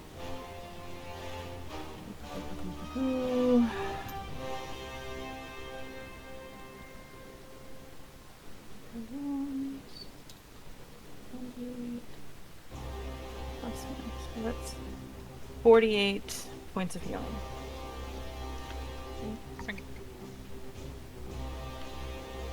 Wait, 4d8 or 4t8? 48. The number 48. Damn. I used a chunk of my Perfection of Mind. Yeah, cool. So I need to make a note of that. 1, 2, 3, 4, 5, 6, 7 of those.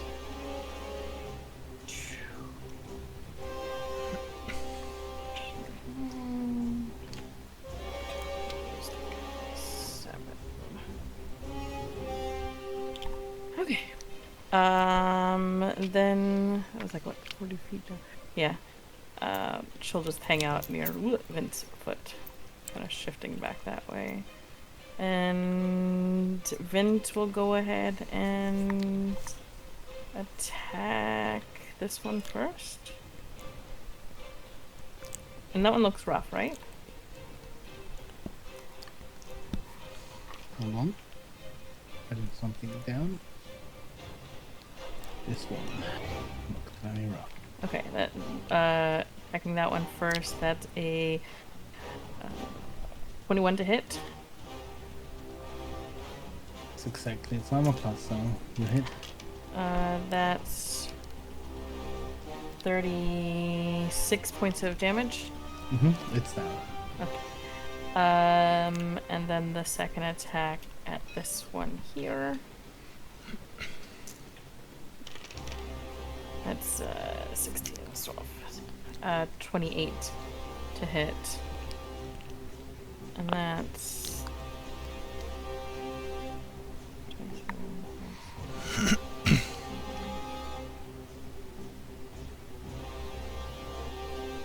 34 points of damage to this one. Okay. And that's turn done. You slam into it, and you again see the plates shift, and it absorbs some of the impact. But it doesn't look too good. It's severely damaged. About as severely damaged as this one was before you destroyed it.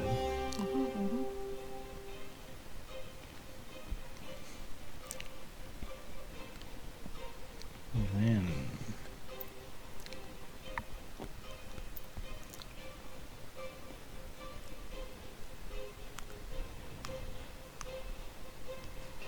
Is any one of you actively looking back? I'm not. Looking backward. Yeah, from where you're flying. I'm looking I'm specifically peripherally at this. Evelyn. Do No, me Soleil would a be looking perception roll forward. then. Okay. Both of us? No, red. Okay. 15.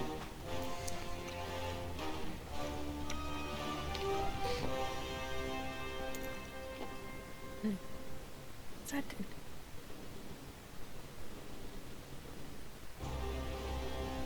It's a person.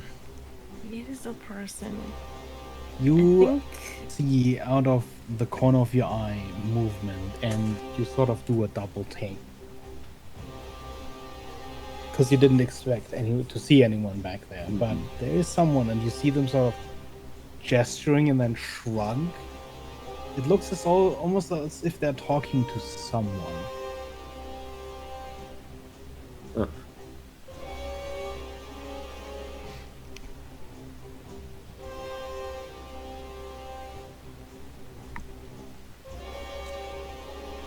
Oh yeah, yeah, move here. Not to actually move on. And that is their turn. So Huxley. It's just gonna, well, first attack the one behind him. The one that like came from the other side. Do you need to move into melee range? Or? Yeah, for this. They're not made out of stone, right? No, they seem to be made from metal. Yeah. It's a. Oh my gosh, why is it? No, wait, yeah, no, it's a 27. Mm-hmm. Okay. That hits. Jack.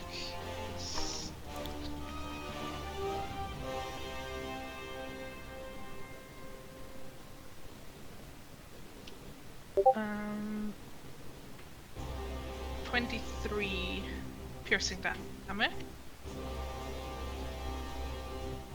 Mm-hmm. If he's still up, then I'll Barely. attack again.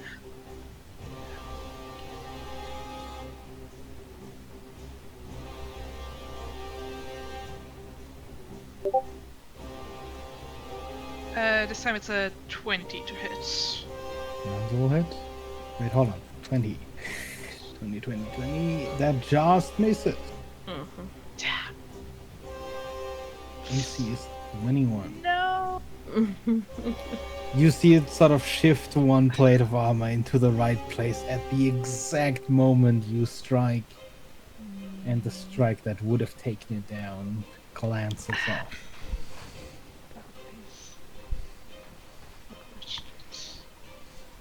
Well, in that case, I'm just gonna use my bonus action to heal myself Mm-hmm.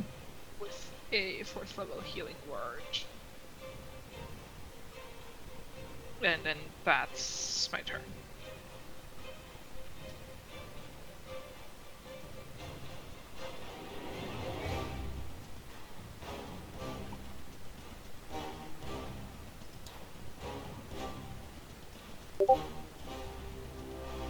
Nice.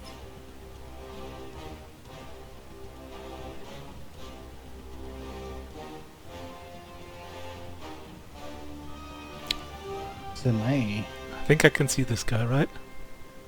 Yeah. Because it's exactly 145 feet away, so I don't have disadvantage when shooting it. I will just shoot at it. Mm-hmm. Oh, that's a very bad roll. Oh, there's a natural 1 in there. And there's a Ooh. 2 in there. But there's one that hits with a 22.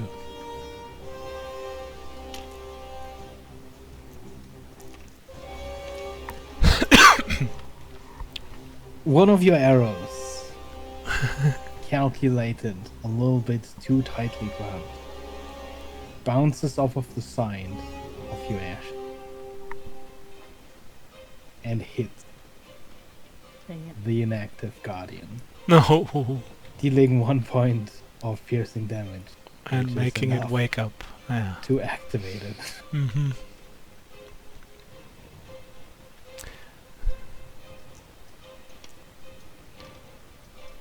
I will make it a goading attack, the one hit. Mm-hmm. So it has to make a wisdom 18 saving throw.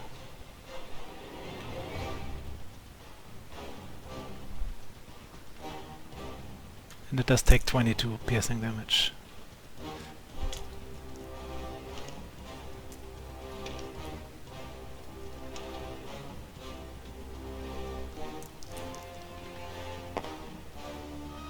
That is a fail on the wisdom save. Okay, that means it has disadvantage on all attacks that are not against me. Against all targets that are not me. Mm-hmm. That's, do I have a bonus action? Do I do something with that? Sure, I will use my second wind to heal myself.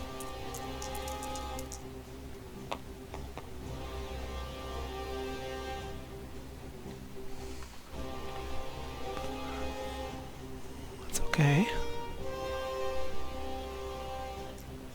I heal for 25 points, and that's my turn.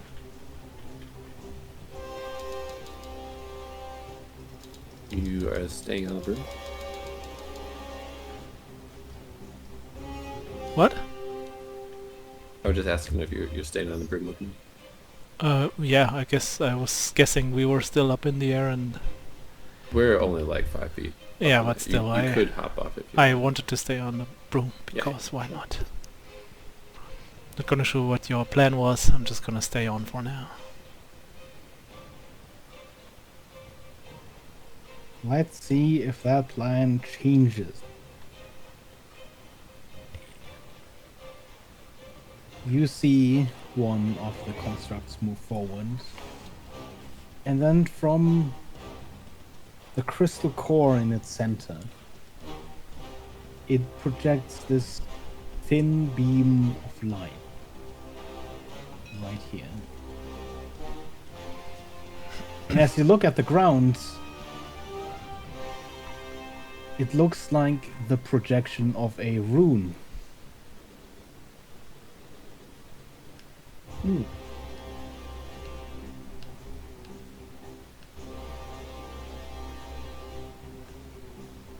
Can everyone within 30 feet of this space, please make me a dex. Dex save. Okay. Mm-hmm. The DC is 16. 18. 14.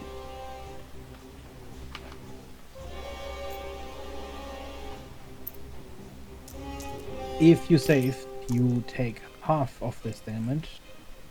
Full damage if you didn't. It is force damage. And if you fail to save, you are also stunned Oof. until the start of your next turn. Well, until the start of the construct. I mean. Okay.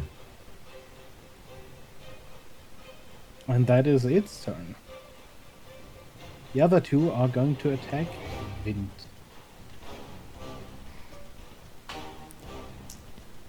Why am I rolling here?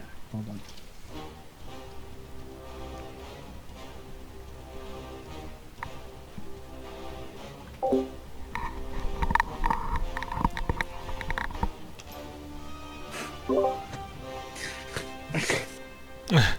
Natural one. I am cursed today. It's fine. What It's not is you. happening? It's your monsters. What is happening?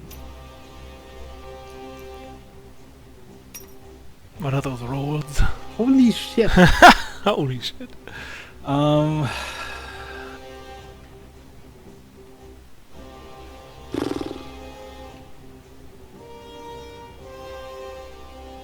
Six- 16, okay.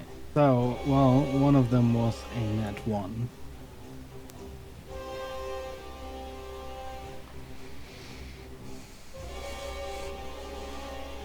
I think it just makes the second one with disadvantage, so let me just roll that one again.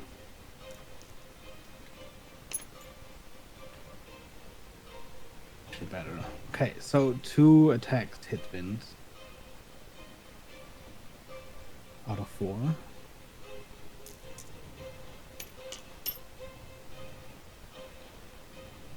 $20 bludgeoning and 25 bludgeoning.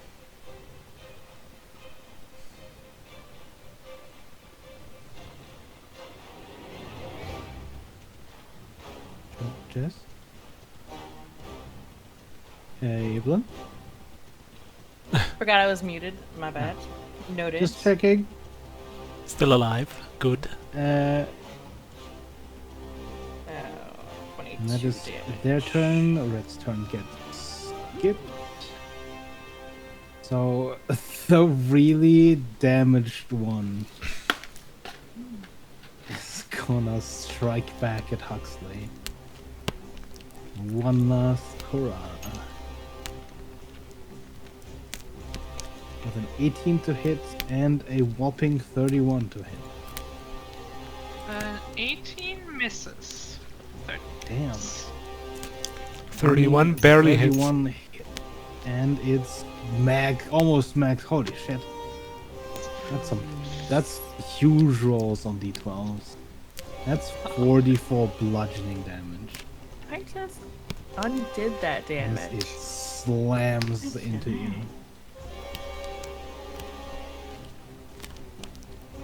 Well, also,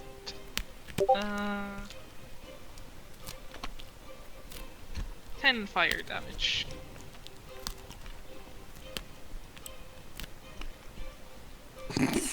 Yeah, it crumbles to pieces. Just as it slams into you.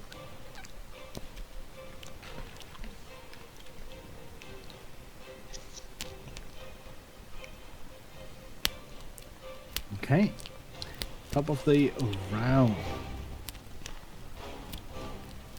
Vidar is going to cast.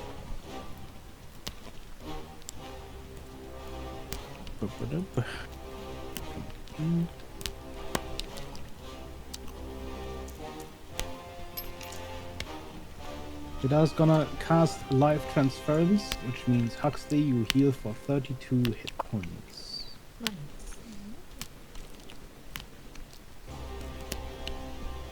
He's a cleric. 30.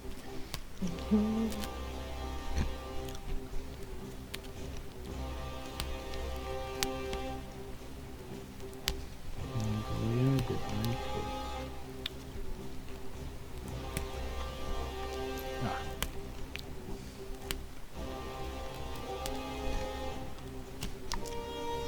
Baklava.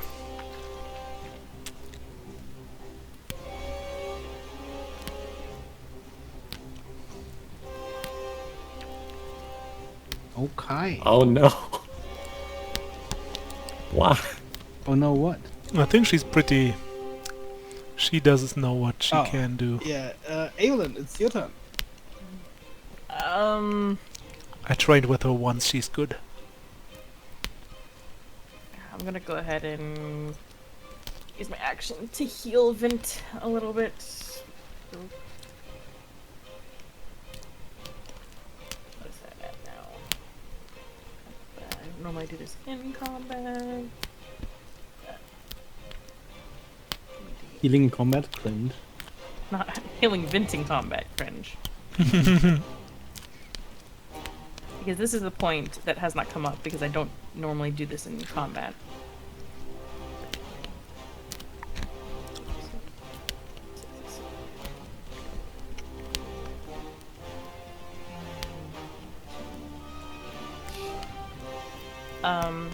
Chill Touch technically has this blurb that says an undead target gets disadvantage on attack rolls until the end of my next turn.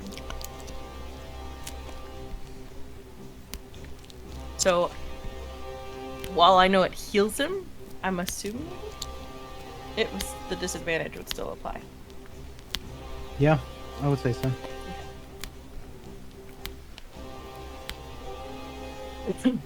Cool. I'll attack this one first. With disadvantage.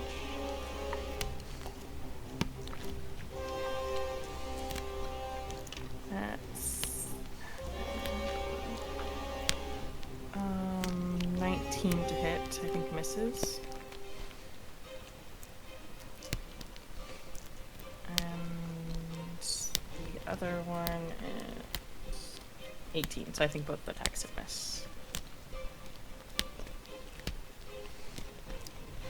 Rolled poorly on those.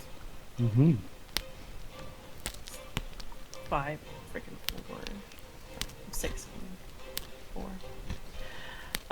Yeah, that's your turn. Okay.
Rats and Selene. Both of you are getting attacked as the Okay. flying constructs are shooting at you.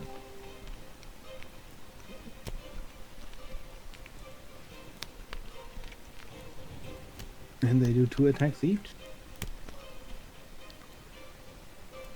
League of advantage. Because you're stunned? I think so. I mean, what? I believe 18 hits already anyways. It would not, but yes. Oh, it would not. Okay, well then let's see what this advantage gives me. Oh my gosh. Oof. So, the first hit. Take 14 points off. Let me double check. Slashing damage as well as 4 points of lightning damage. Interesting.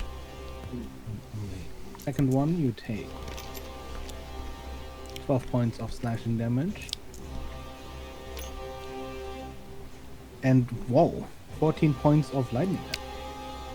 And That's then 2 attacks against Salah.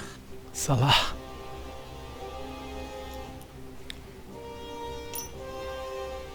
So Miss. 13 to hit. Yeah, Miss. yeah. As always, letting Red have all the fun. Well, And that is their turn, which means Hux. I know I'm very small, but with a 27 strength, which is like the equivalent of a cloud giant, could I attempt to grapple this creature and then lift it up and push it over the edge? What's your strength score at right now? 27. 27. Jesus fucking Christ. Yeah, I mean, that's... Is that more than Wind has? Yes. Jeez, yeah. Yeah, I would say you can definitely lift that kind of weight. Yeah, in that case I will attempt to grapple. Okay, so you move up and you try to grapple. Give me a athletics check, and it's gonna be contested, of course. That is 6 plus 6, so you only need to beat a 12. I can't fail that because I have a plus 30.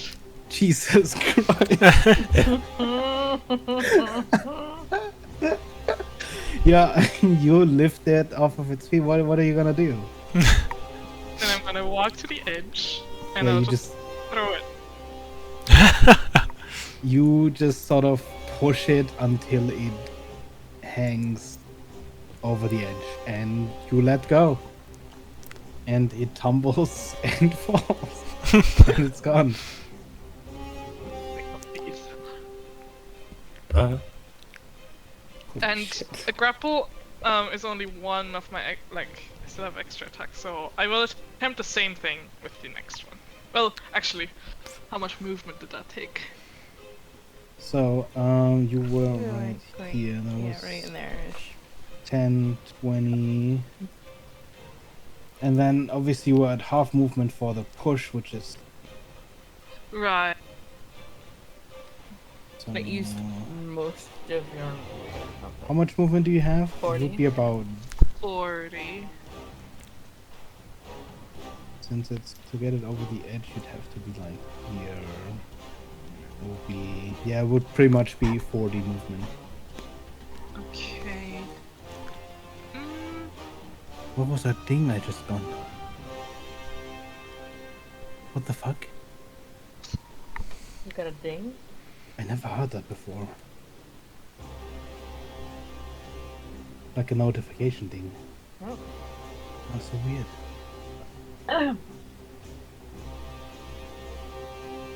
okay, I'll just throw a javelin at the other guy. 'Cause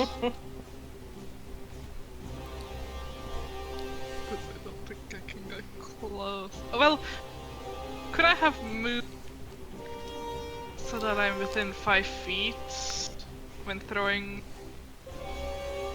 Not really if you wanted to throw it off the edge, because you yeah. have to sort of move straight to the edge.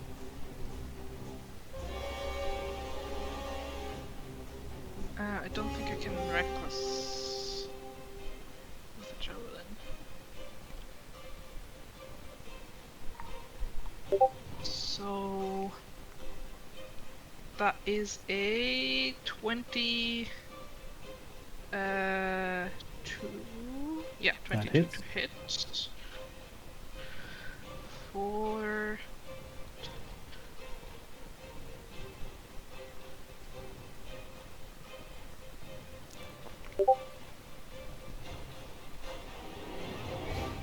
Ten piercing damage. Okay.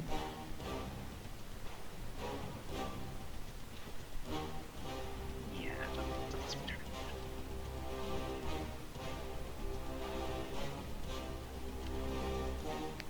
Oh, this is where it's okay. I found it. I just got another thing. I was like, what the fuck is it? Why is it? It's fucking Art Station. It was a tab I hadn't closed from earlier. Okay. Anyway, after Huxley is Soleil. So, what do I like? What do I see about Red? I feel like he's hanging there limp over the frickin' There was thing, this or- concussive blast from that room. And then he just sort of slumped over and you saw him get shot at while you dodged those bullets. Alright, what I will try is to like to kind of take control of the broom, if that's possible. I would say so, it's uncontested. It doesn't require you. And then because I feel like I have to get Red out of here and like shooting against 3 opponents at once is not helpful, I will just dash with the thing. Has 50 feet of movement, right? So 100, Yeah. the dash. Yeah. Oh, that's 10, 20, Dash into the 30, dark. 40, Start dash. yeah. 50, 60, 70, 80, 90, 100. Will get us on top of here and will put like... do I have still left? Do I have a bonus action left? I think I do, right? Yeah, bonus action. Let's see how far everyone is done. 20, 30, okay.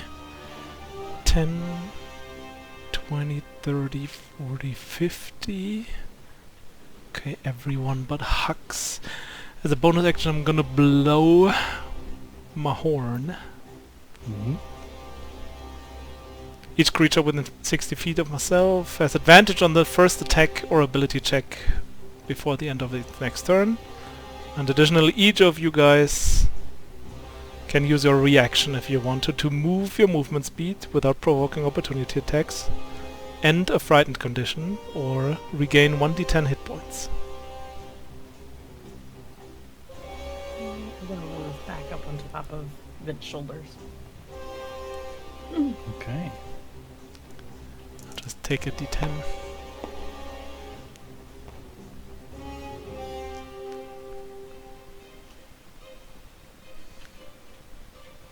That's my turn then. Then... Take it.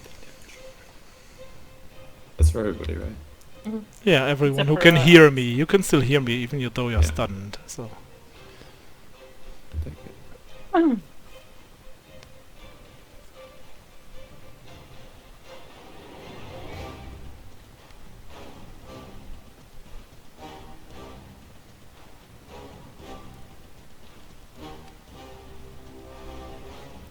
You see one of the constructs suddenly just walk away.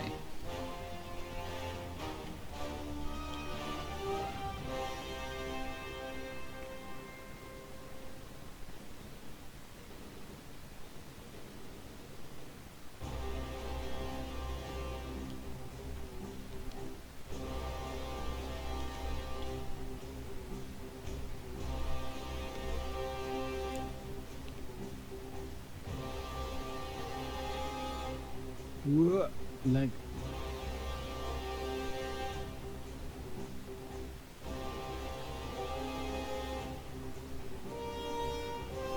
Bagala is gonna take some swings. has advantage on the first attack. Oh. Yes. thing too. There's a net one in there. See, I can't. At least I roll them with everyone. These still do hit. So, these points of damage. Yeah, she starts hacking away at this construct.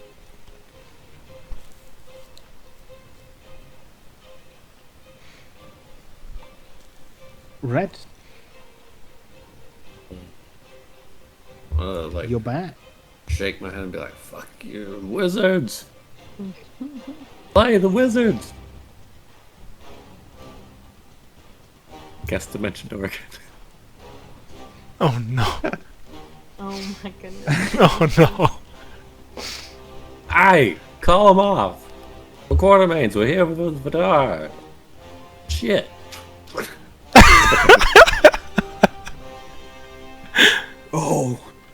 Oh, of course it would be Vidar. I knew something was off. No man. No one should have been able to connect. And the destruction already. If transmutation won't have your head for this, then I don't. Return to your posts. A different voice suddenly blankets the area. More soft-spoken, almost soothing, but also uncomfortably imperative. Without a moment's hesitation, all of the construct freeze and return to an inactive state. For the moment, you're out of initiative. Oh man. And with my bonus action, I drink healing potion. And I would say we'll take a 5 to 10 minute break real quick. And Right. combat ends. So everyone can go to their toilets and drinks, and I will be right back. Alrighty.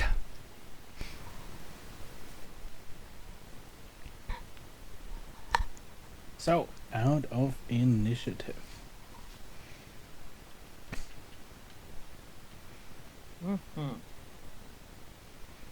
Attack of opportunity is the move away. No. I'm not done with you The yet. wizard now is headed down the stairs. Appearing suddenly much smaller in stature, just hurriedly floats past you and down the stairs towards the central balcony. One of them should be flying back up. Sorry about the other. There's this sort of side glance from the woman that was following him as she also slinks past. Saleh looks a bit confused. He was just about to jump off the broom to help Bakala against her construct. And all of a sudden he gets like his hand is taken and all of a sudden whoomp, and he's somewhere else and he's like confusingly looking around. I think we're good. Okay. Okay. Well, that's not good. That's not good. Try to get them back to where they were. I'll do mending on this thing. See, the Trying to get constructs sort of mending on the body. unfold and start walking back to their original positions. Some a little bit more damaged, more limping than moving, really. Wim's gonna take a moment to cast a few more chill touches to heal Vimp up. Let's see how light. You seem sort of gesturing at no one in particular as the red hue begins to settle and a colorful light begins to fill the sky around the planet.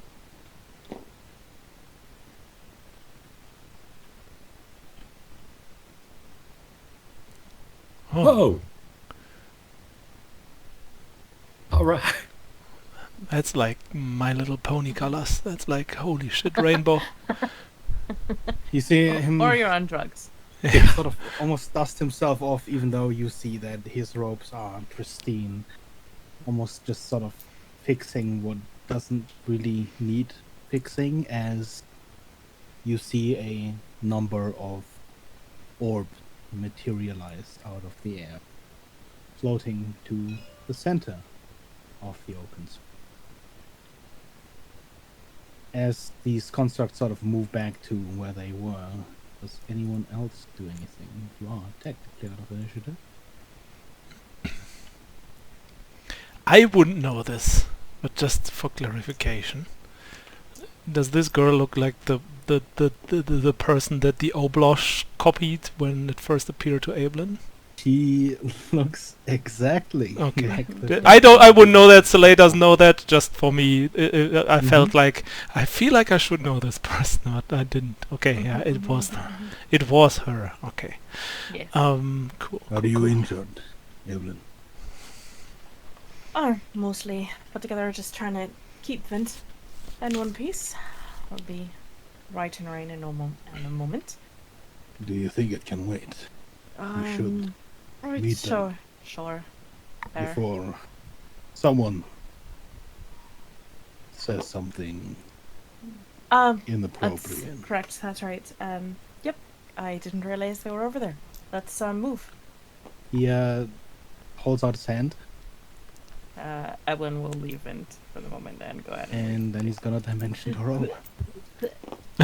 I assume that mending does absolutely nothing to repair this body. Yes, it's.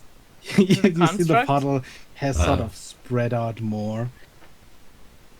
That won't work. Don't work on a margin. Yeah. All right. I'll sweep it up later. Sorry.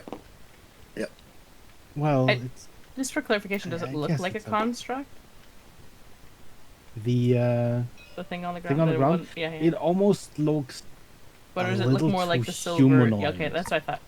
to be a construct. Mm. Mhm. But give me an Arcana check. Everyone just left Huxley behind. Yep. Poor Hux. Listen. So we just drop this thing over the side and then rainbow. And, that's 17.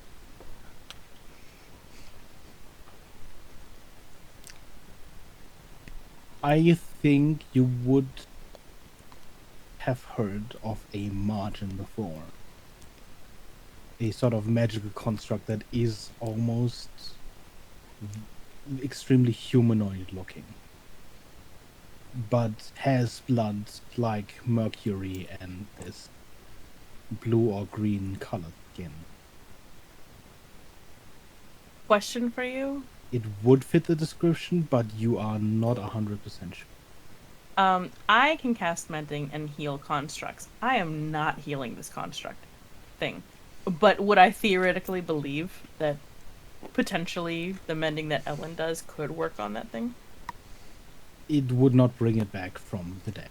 Gotcha. Once a construct is shattered in such a way Mhm, that mhm. it dies in a way, or the Yeah, no, that magical makes sense. connection is broken, it does not return Fair unless enough. remade. Thank you. Well, Bakala is gonna take the long way of walking. Is Huxley also walking along? Yeah, I've followed the others. So as you make your Probably way, also just change back into like Huxley. Yeah. Is that where am I in now? I think you are Huxley. Oh, Mar the, at the moment. Yep. Which Huxley? Probably just a gnome one. I think the only one I can see is your. Only dwarf see the one. dwarf So and I'll Mar. grab that, but it can be your gnome one. Yeah, I mean, I'm just gonna place that over here for the referencing.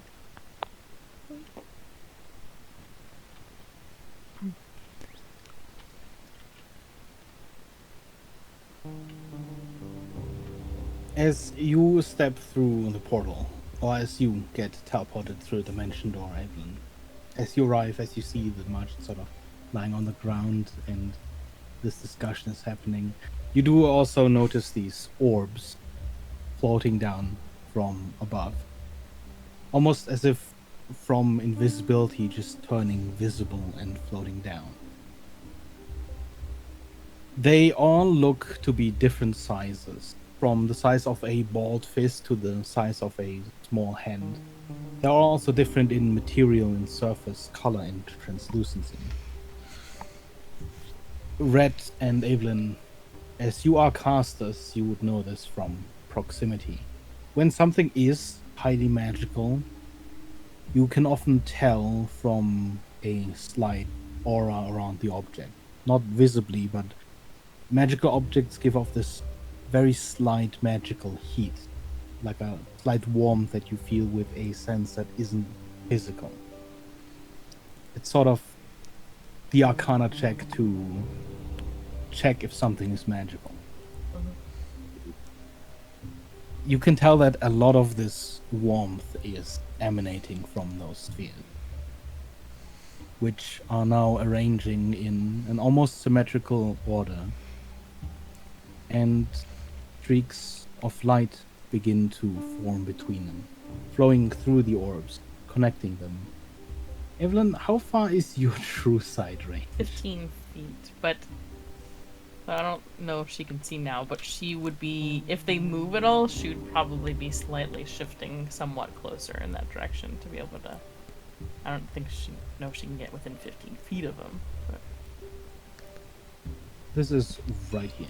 So, I mean, you could probably step up to Yeah. about where Red is. She'll move as if she's moving to check on Rhett, but her If- gaze is yeah. absolutely looking at the. If you do that, Yeah. you can tell that the slow arranging of orbs, the slow forming of rivers of light between them is pure show. You can see these lines before they visually appear. They are all already there, the connection. They just slowly turn visible. But what you see is still fascinating. The flow of magic between the orbs is like an efficient mechanical heartbeat. Each one of the orbs holds enough magic to account for a mage in its own right. But you also notice that the spheres are not equal in measure. There's a slight irregularity in the ebb and flow of magic. A almost planned irregularity. Within a few seconds of you looking, if you keep looking, you trace the flowing energy to a single orb close to the center of this construct of spheres, but slightly hidden behind the lines of light. This orb you assume is the center, the brain, the sphere that regulates the arcane magic everywhere present in the entity. And as you would observe the sphere more closely, you would notice that the material looks familiar, because the material of the sphere is silver. And as your eyes continue prodding, you feel like a presence is watching you from everywhere around you. And then, finally, the construct finishes forming, stretching out its arms in this sort of welcoming gesture. Vidar, welcome to Arcanus, a dream taking form.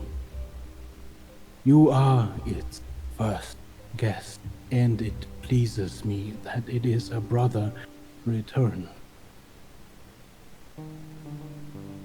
Archon, I see you've added more spheres. I approach with the utmost respect to a colleague and superior. Aside with the formalities, Vidar, your arrival unfortunately triggered some unfinished measures of security. We apologize for that. More importantly, there is people who should see your face, those who we are about to meet now, the heads of departments. I'm sure many are already scrying on us, but those who are not need to be informed of the false alarm and your arrival. Vidar sort of looks around at you to almost check to see if you are even able to move. Before that, Archon, I must know, are you aware of the fate of the material realm of the Blight? We are. Then tell me, what is the progress of the research regarding the Blight? What is a Boltzmann's progress? Boltzmann has arrived at a unifying theory. He will likely conclude his research soon. Good. What measures have you developed? What is your plan against the Blight? There is a long pause after Vidar says that.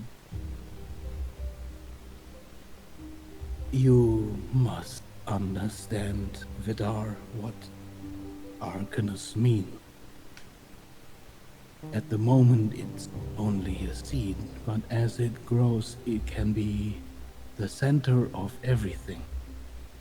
The plane of planes, a place of limitless potential and the means to produce it.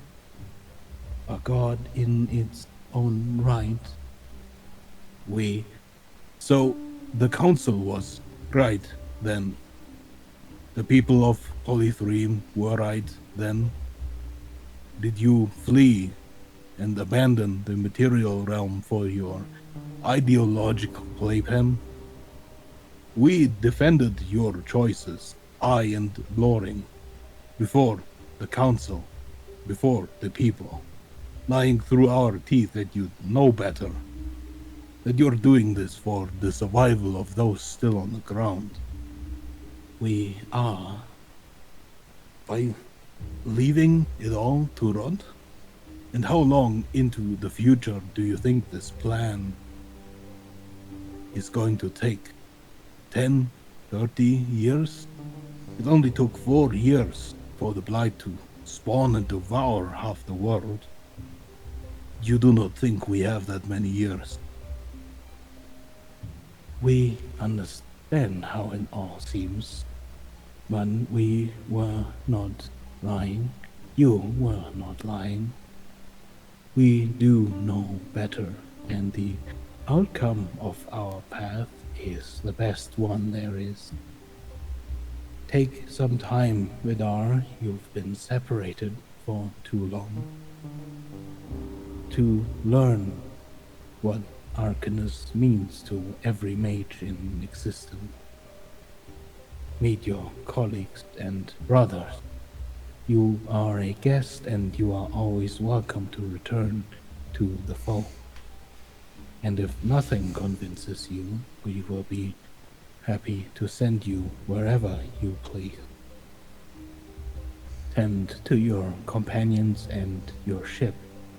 We and your colleagues shall meet you in our high chambers when you are ready. Magus, see to it they receive what they need and open the portalway for them once they are in a mind to discuss further arrangement.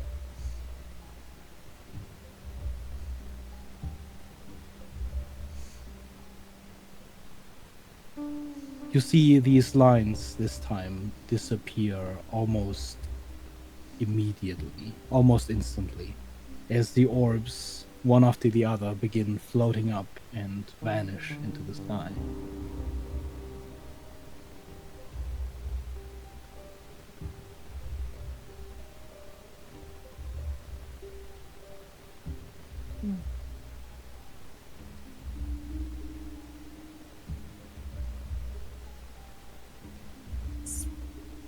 certainly good to know that the mages here are very intent on keeping themselves safe.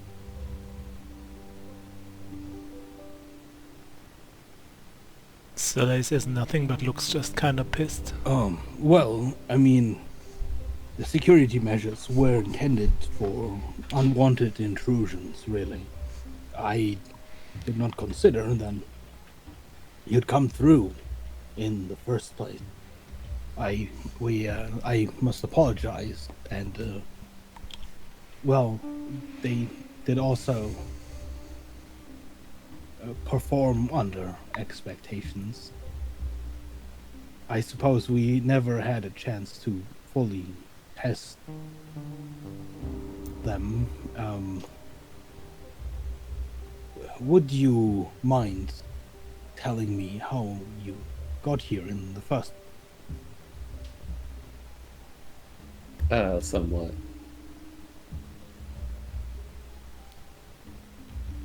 Are you concerned that others might follow and try and escape to your paradise? I mean, in a way, it is paradise. No, it's well, it's difficult to explain. I suppose Your safety bubble, sorry. Safety is a part of being separated, but it's not like a fortress of sort. It's a giant academy still. Yes, it's still very much the Archaeon on the larger scale. So you're taking in new students still? As an Yeah, academy how are would. you expecting? Well, we still Prodigies. have students. The process is extremely long after all. We are, of course, planning to open the gates. When there's no one left? Oh, when... well, I think the Archon would be best to ask those answers.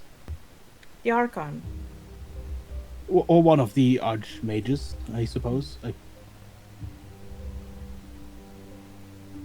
really only handle the Magin at the moment, which is a busy task. Yeah. Did you make the big ones in Polythreme too? There is Magins and Polythreme. Yeah, the giant ones. That run the lower half of the city. That is not a bad idea, giant Imagine. No, Imagine are usually not large, or they're usually quite human, like you or I, in appearance. It would take a lot to produce a big Magin. I don't think. Well, yeah, of course. But that is an interesting. Are you sure they're Magin? Do you? Well, yeah, all the big facilities, the Polythreme, you know, producing them. But who would be producing? Are there any, aside from Vidar and Loring, who would have the know-how to acquire so much knowledge and Man, necromancy? that's a great question. True, considering that you've kept your academy outside of the reach of anyone who could possibly know and learn more. Coming back It's, to that, it's like how you're missing a lot of did knowledge you- from the outside world. you find Have the portal to somehow? Did say, you? Rhett, that, you know, I gather more information from my conversations with Reginald than this Did one. you? Right? Did Boltzmann send you? Maybe. He would probably know. What you don't think that the illustrious Reginald Quartermain would not have the capability to find his friends? Oh, well,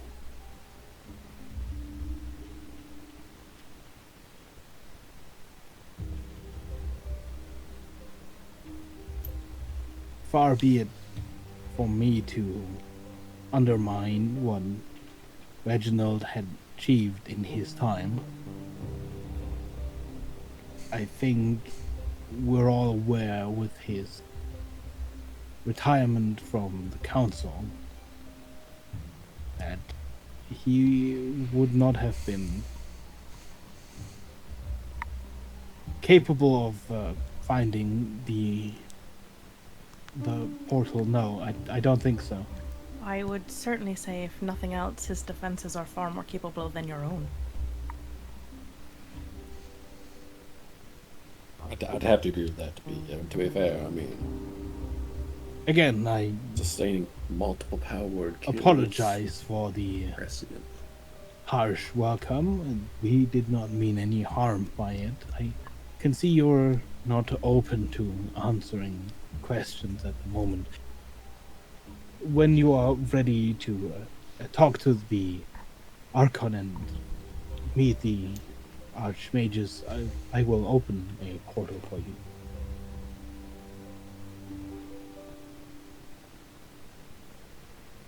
Yeah. That guy come back up yet? You still see him sort of making circles. Oh, there he is. All right. Yeah. Okay. I didn't come.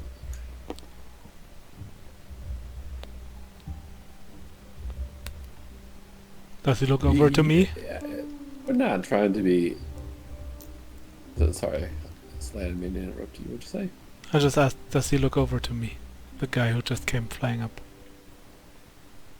He's not up there yet. Okay. He's still sort of making his way up. We're not trying to be confrontational. I apologize. You must understand the outside world. Well, you wouldn't understand, but it is a much more confrontational place at the moment. Oh yes, I fully understand. I believe that was a part of the thought. One does work much faster, much easier when one is undisturbed. I suppose so. It also makes one a little sharper and quicker, I guess, to deal with it, every day on the outside, so. Or to stay relevant. Yes. At this point, you probably see the Imagine sort of crawl over the edge. See if you could take care of that one. And it's interesting, it's not the first time I've seen your face, as she walks away.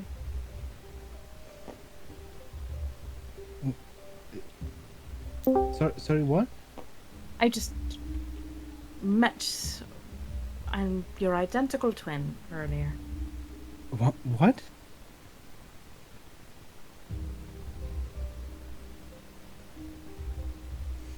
No. What? Was that the one? What do you mean? There was a creature that decided to take your face.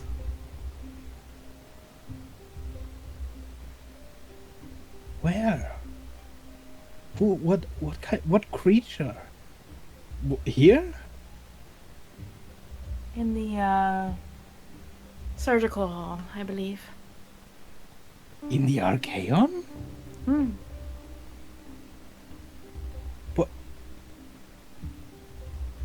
The Archaeon is still there? That's how we came here. It's hanging on by a bug's antenna. Say it's supposed to be at the bottom of the ocean now. Fortunately missed the mark there. Well, where'd you find it? Did it hit the ground? Still flying. It's still up in the air? It is. What Huh? did the constructs do? I think they got taken out by the spells, to be honest. Yeah, there are living spells floating around, if you are not aware of that. Well, there were no living spells when we left. They would have taken months. to form. It was supposed to. 3 years ago, the Archaeon should have been gone. Right, and do you recall the instructions that you left? Let's see, it was those old clockwork ones. They didn't take very complex commands. It was disassemble the engine, fly over the ocean. And that's pretty much it. Simple Clockwork enough. ones. Did we see any clockwork ones? I don't recall any, right? Except for the ones we beat to death in the ball, maybe. We did not look everywhere. There somewhere, they might be in the control room. In the observation deck, perhaps. You see Vidar finally turn to join the conversation. Sort of still fist-balled, staring where the Archon had just been. Oh. Well, thank you for letting us know. It's not... We'll take care of the Archaeon. So that you can fully make sure that no one else can find you in the future. Understood. Well, if someone else were to accidentally stumble across it, you saw what might meet them. I think that you obviously have properly set your welcome party to Well, it accept needs to any be a sort sort of control. meeting that arrive. This sort of leaving out tunnels out in the open is just not. It's very haphazard. It's not how we should do things. I think we believe. You think you believe, right? Well, I believe. I dare not speak for the Archon or the Archmage. Yeah, probably we should speak to them rather than... Or the Demi-Mages. Yes, you're just responsible for the constructs, of course. So I'm assuming then that everything's going along quite well here.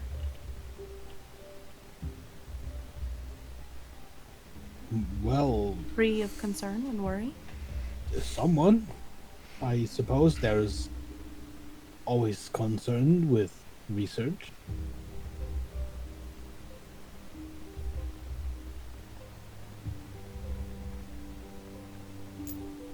And talking within your own bubble of research. I'm sorry, did you want to... I think we should just, I just need to reiterate here real fast that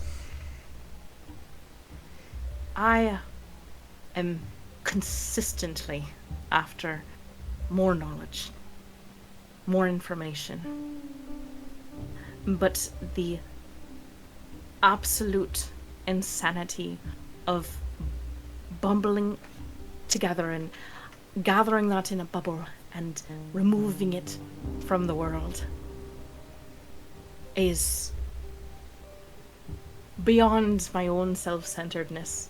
So I give you my applause. I feel like you should probably talk to the Archon about this, and so could you please take care of that margin over there? I'm going to open the portal. You have no idea how much Soleil enjoys this passive aggressiveness right now.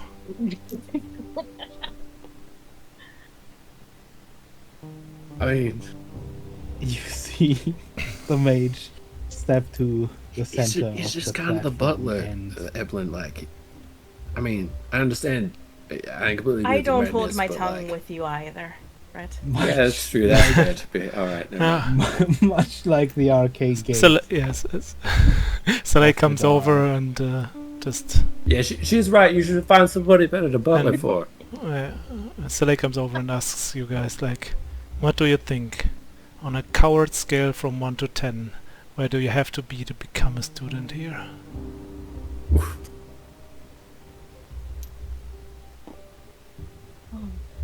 Become a student? Much No, like the no one's arcade becoming game a student, Soleil. of Vidar, you see this oval circle sort of form in the air.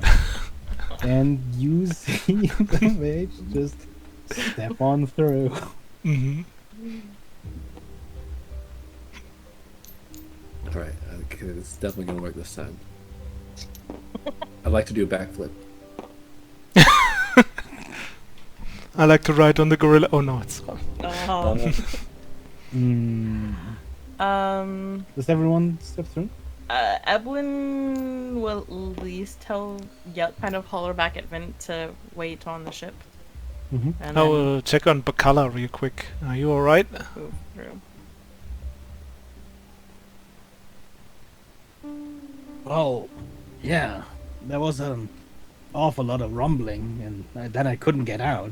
And then I got out, and we were somewhere else, so that was weird. And then I just got out, and everything stopped, so...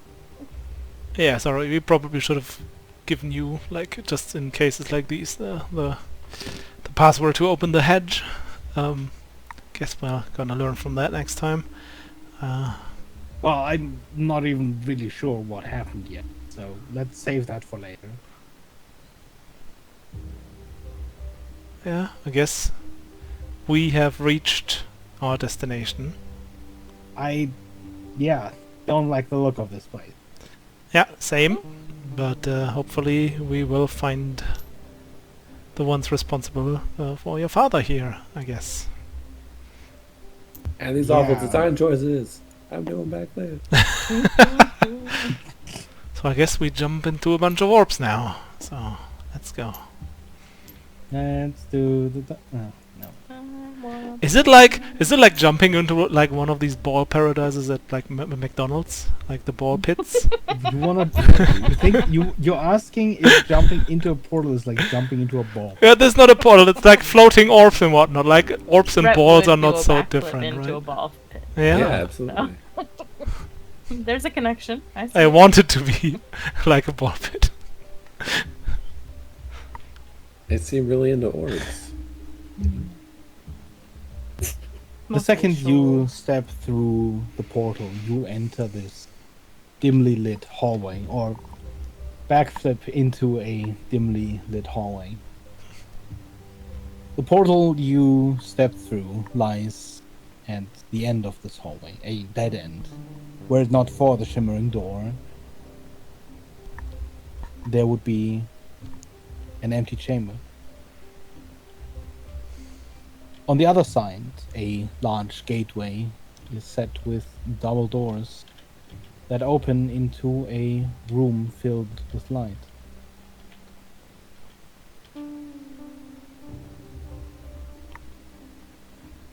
You see the Magus and Vidar already heading into that chamber. Evelyn will move to follow.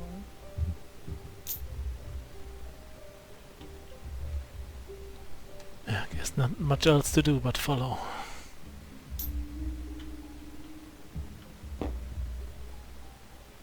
You step out into an almost circular chamber, a central space surrounded by a heightened platform, already filled with a multitude of colorful mages, and at the end, opposite of your entrance, stands the Archon. When you enter, a murmuring and whispering fills the atmosphere, but as you are noticed, stepping forward, the conversations die down, giving way to watchful observation. Just as you reach the platform in the middle, from the corner of your eyes, you see a shimmering light as another doorway forms. And a woman dressed entirely in white steps through. Her skin is not much different, and you feel this cold breeze drifting from the portal before it closes. She gives a short bow, and the Archon floats forward, raising his arms to the assembly.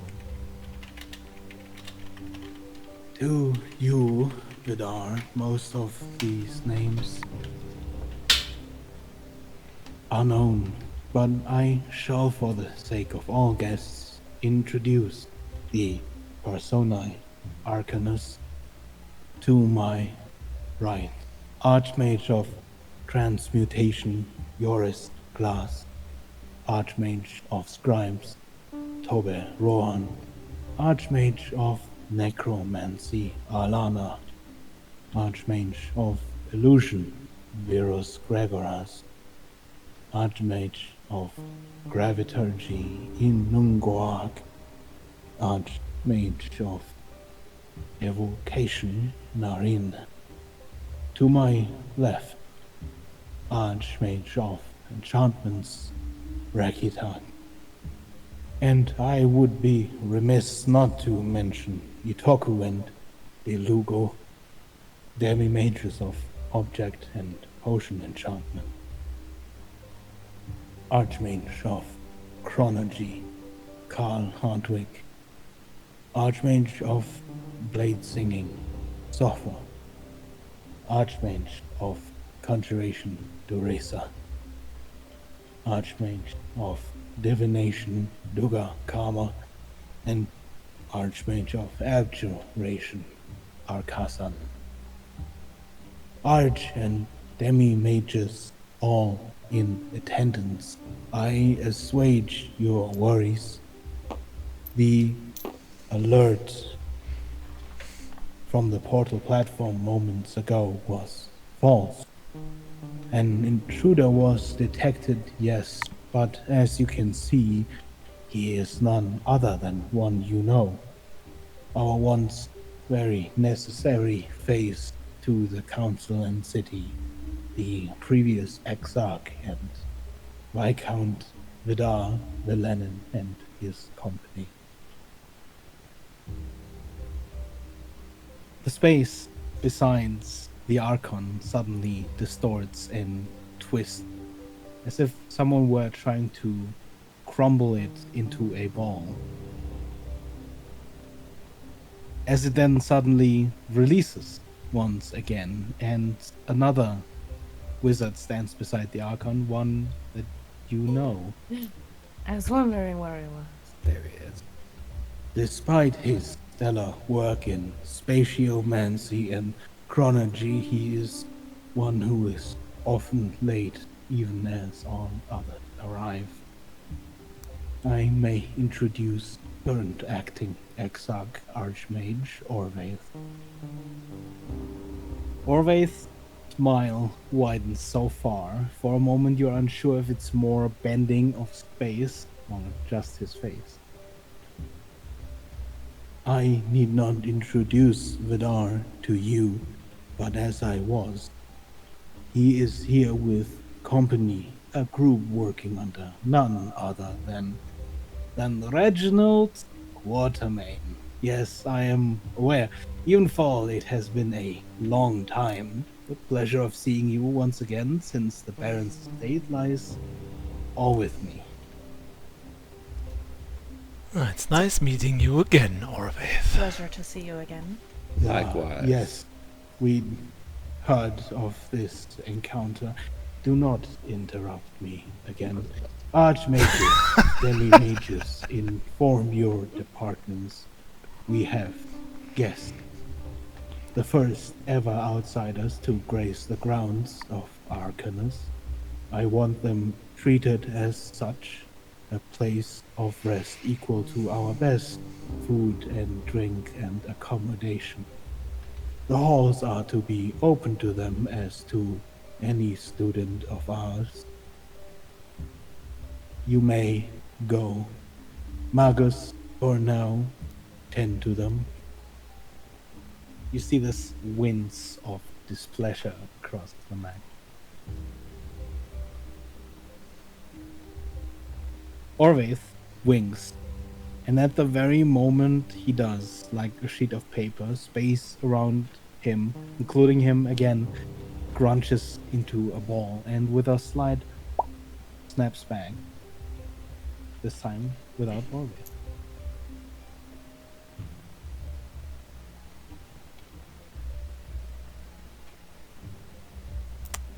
So Yes, leans over the to Red Archon and says, "Are we looks supposed to back. remember all these names? I got 2 of them. That's more than I have." You see several of the archmages already moving, opening portals and leaving.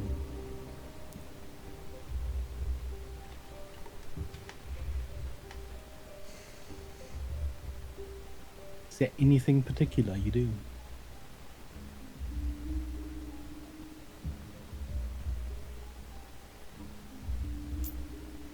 He said we're supposed to be received, but like,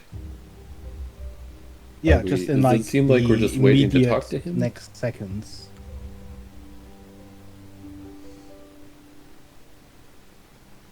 As sort of Okay. everyone begins to disperse, is there anything you do before?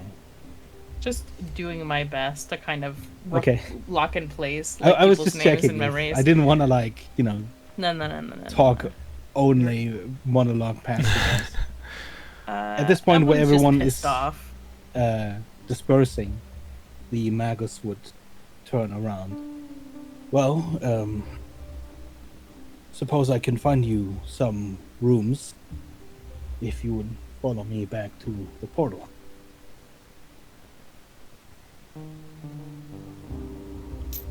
So Vidar, who of these people do you think is responsible for keeping Red Dragon under control somewhere?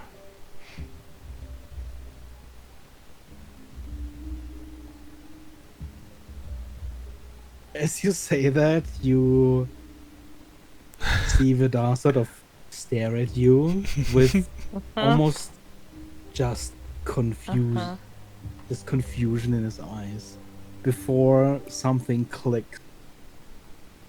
Oh, yes, of course. We'll not now. We'll ask the Archon or the Exarch in the morning. Okay. Yeah, to be fair, some rest would be good. I might need some time to think. Okay, just giving a I'd note to assume that it Bakala would that be- she knows that we haven't forgotten about her. Easier than this. She seems almost understanding as she sees half of you just sort of grimaces of anger. I'm just bleeding all over the floor. That's all. I mean, You Bakala. Did turn- Bakala get all the stuff that was said? Does she look angry too? Because it's also her people that are being killed by the blight and whatnot, right? At the moment, she doesn't seem enraged like she had been before, but there is a sense of understanding you get as you look at her. Mm-hmm.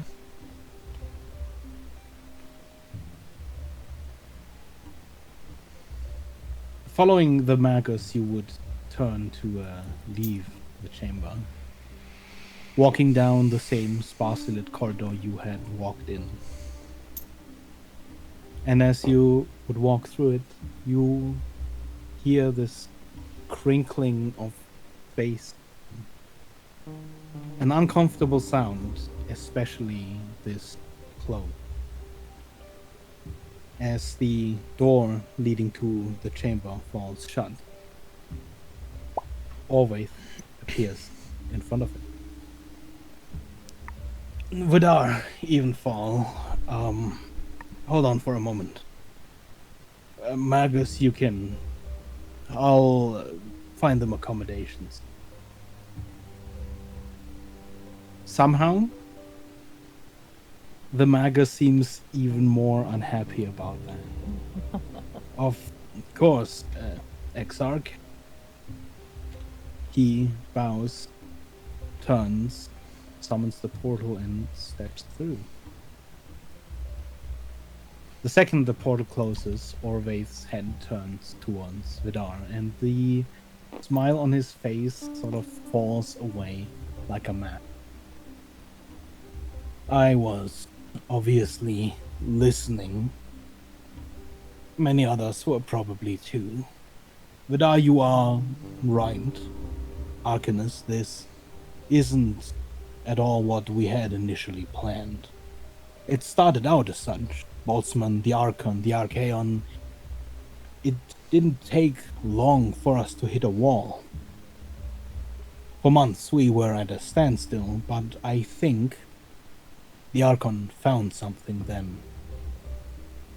I think he is afraid of what he found. I want to show you, not tonight. I need a moment to set things up. The Special Research Division is off limits even to many of the Archmages.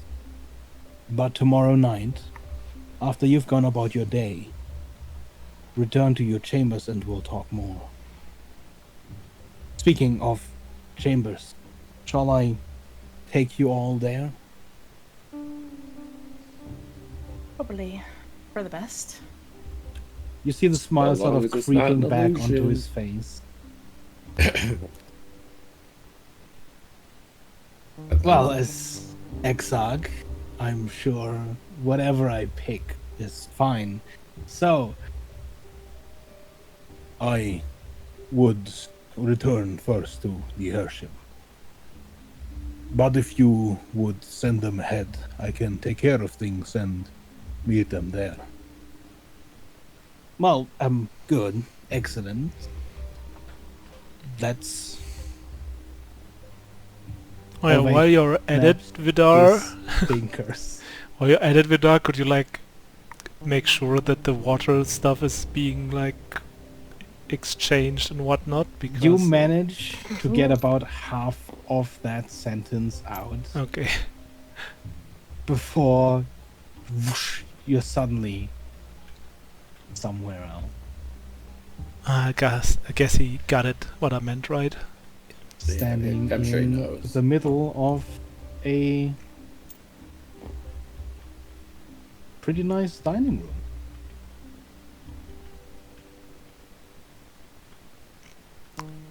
Oh, look, Red, it's almost as nice as your place. Yeah, almost. There's no hot tub though. You know. Well, I'm saying. it's a temporarily created space. There's a room for each of you, except Vidar. And, one, two, You can sleep on the couch. There.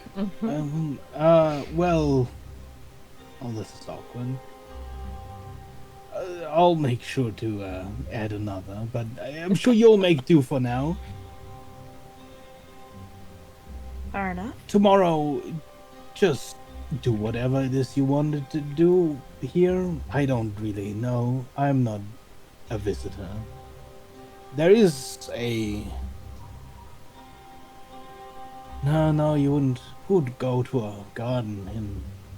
I'd suppose you just visit requisitions and acquisitions and take a look around. Either way, don't work yourselves out too much during the day. I'll be by in the evening and we'll take a look if we can't find one. I would love to show you. So, quick. You go in and out of here, right? Like, I mean, obviously, we saw you recently, more recently than 3 years ago. The position of Exarch brings certain perks. Again, not the Archon. There's a little bit of a give and take involved, but largely I am able to pursue my own ventures. Gotcha. All right. And that's because you're a physician. Not others would likely be unable to do so. There is one other, but it's a sort of different agreement. They left to do their research, and they are in communication with the Arcanist plane, but they haven't been back since they left. So, different thing, I suppose. Fair enough. Last question. I didn't want to do this because I hadn't asked, but as we were attempting to find you, I thought about contacting you. Would that be okay to do in the future? I didn't want to just like pop into your mind or one of your dreams or something, you know. Well, if you Unwelcome. were to send me a message, I suppose there's a high chance it would reach me. And that's okay. Are you okay with us contacting you? I don't want to just... Some people take offense to that. Well, the way you made that sound does kind of ring some alarm bells. I suppose Precious. generally a wizard is open to receiving a message, Right. Okay. Well, you know... unless it listen, is in the middle of the night, If you repeatedly every don't night, mind, Right, of course. A And certainly like not. alarm clock. Yes.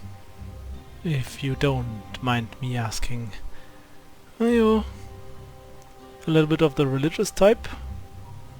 Have anything to do with like gods of time and whatnot? Well, many gods are known to exist, even if they don't exactly walk amongst us.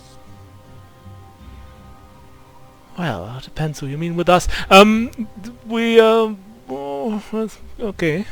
But you haven't been in contact or something with one, right?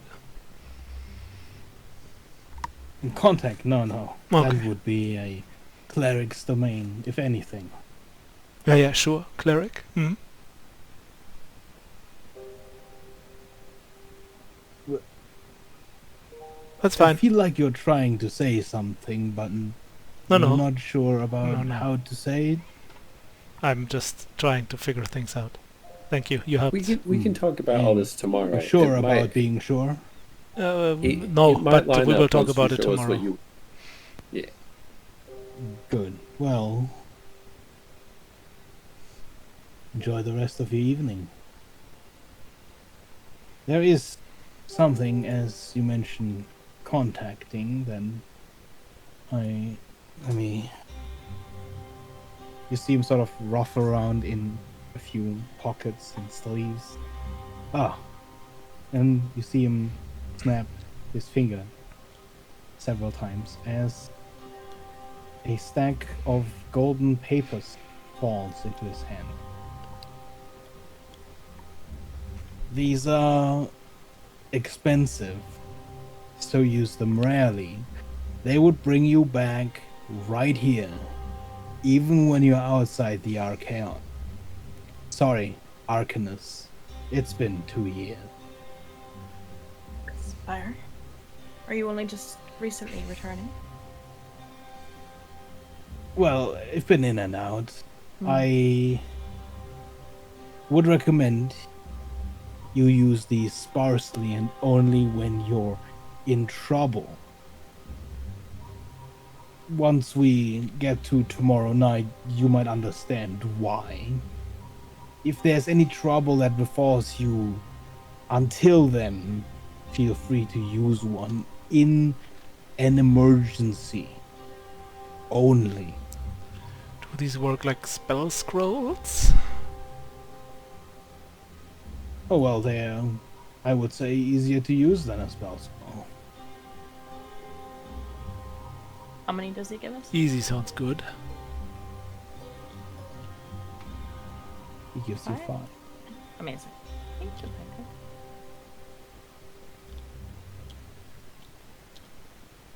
He gives you 5 Willy Wonka's golden tickets. Oh, we can write any destination. Fuck the Arcanus. Well, Oh. they use I think it's destination. already On written. these Okay, ones, there it's already is a written on set there. Okay. destination.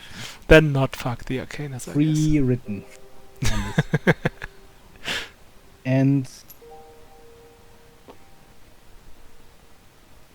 he vanishes.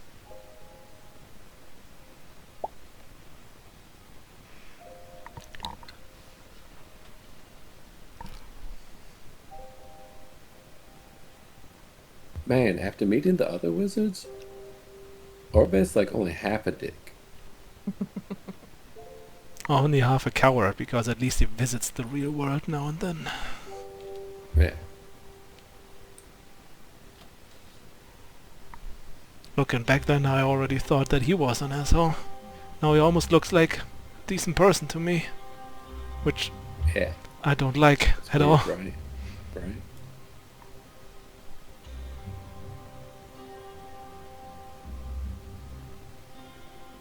Oh well, at least we messed up the garage. I also really feel like...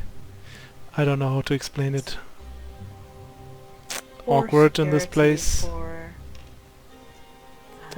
Doesn't feel right to be here. lane created for wizards. Slade, you mean like, I understand that one. I felt the same in Polythreme. This one's worse though, I agree. you mean like here in this room or like Arcane? No, just in Arcanus, I don't know, it's just... This place just... It just feels... I don't know. I don't know if wrong is the correct word, but... Fake. Yeah. Yeah. Well, even It's like one the of those dreams you have when you're really sick. Right? Yeah, I feel like that's kind of a decent description of it. Hux, you've been awfully quiet. What do you think? Had to put all of his energy into not trying to touch the big wizardy guy. So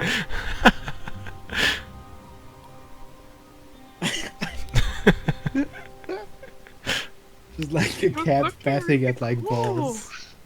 So Hux looks like didn't really get anything what happened. he just keeps thinking about like Evelyn will get really mad. Evelyn will get This would probably be the one time that I'm gonna be like, go for it. Yeah, No. that's why Soleil is like was really happy earlier, because he knew like Ablin was like holy shit perfectly reacting. Like he was like, okay, I was kind of losing Ablin a little bit during the last couple months, but like now we're on the same page again. Just do keep in mind anything you see here is a high chance of being something else. You're dealing with a bunch something of... else. Well, it's wizards. Example, the Archon, it was there long before he ever showed himself. It's a lot of showy display, seemingly larger than life bits based on them having more knowledge than you. Except they don't. They have knowledge, and they're Yeah. not using it, which makes it as good as an empty book. Oh, now I know what that feeling is.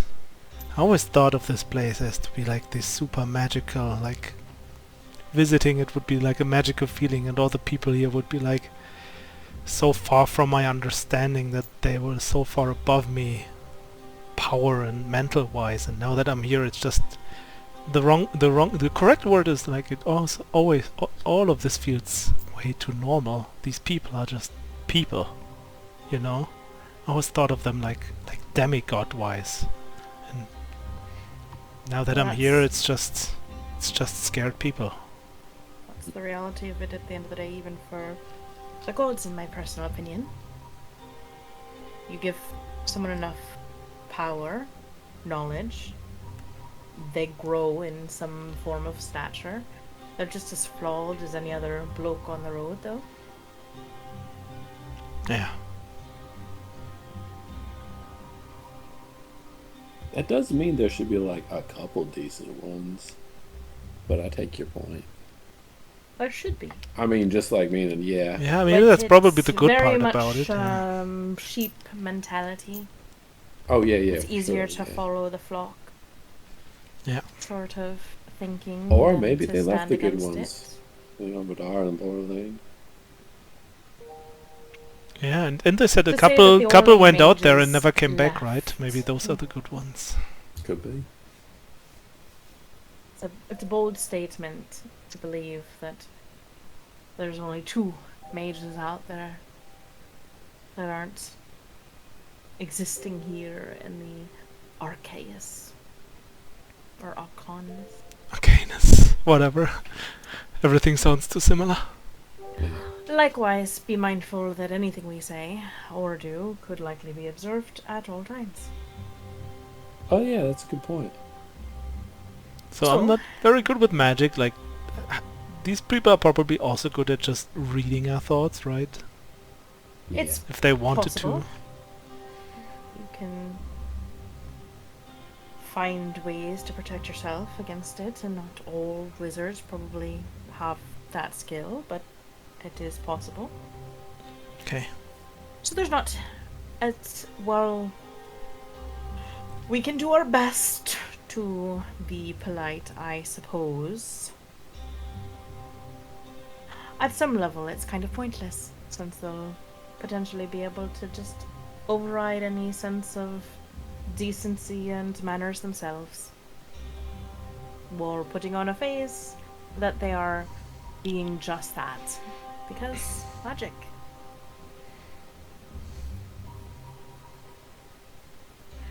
Right, it's been a long bit of time. We should all get some rest. Yeah. I'm gonna hit the hot tub.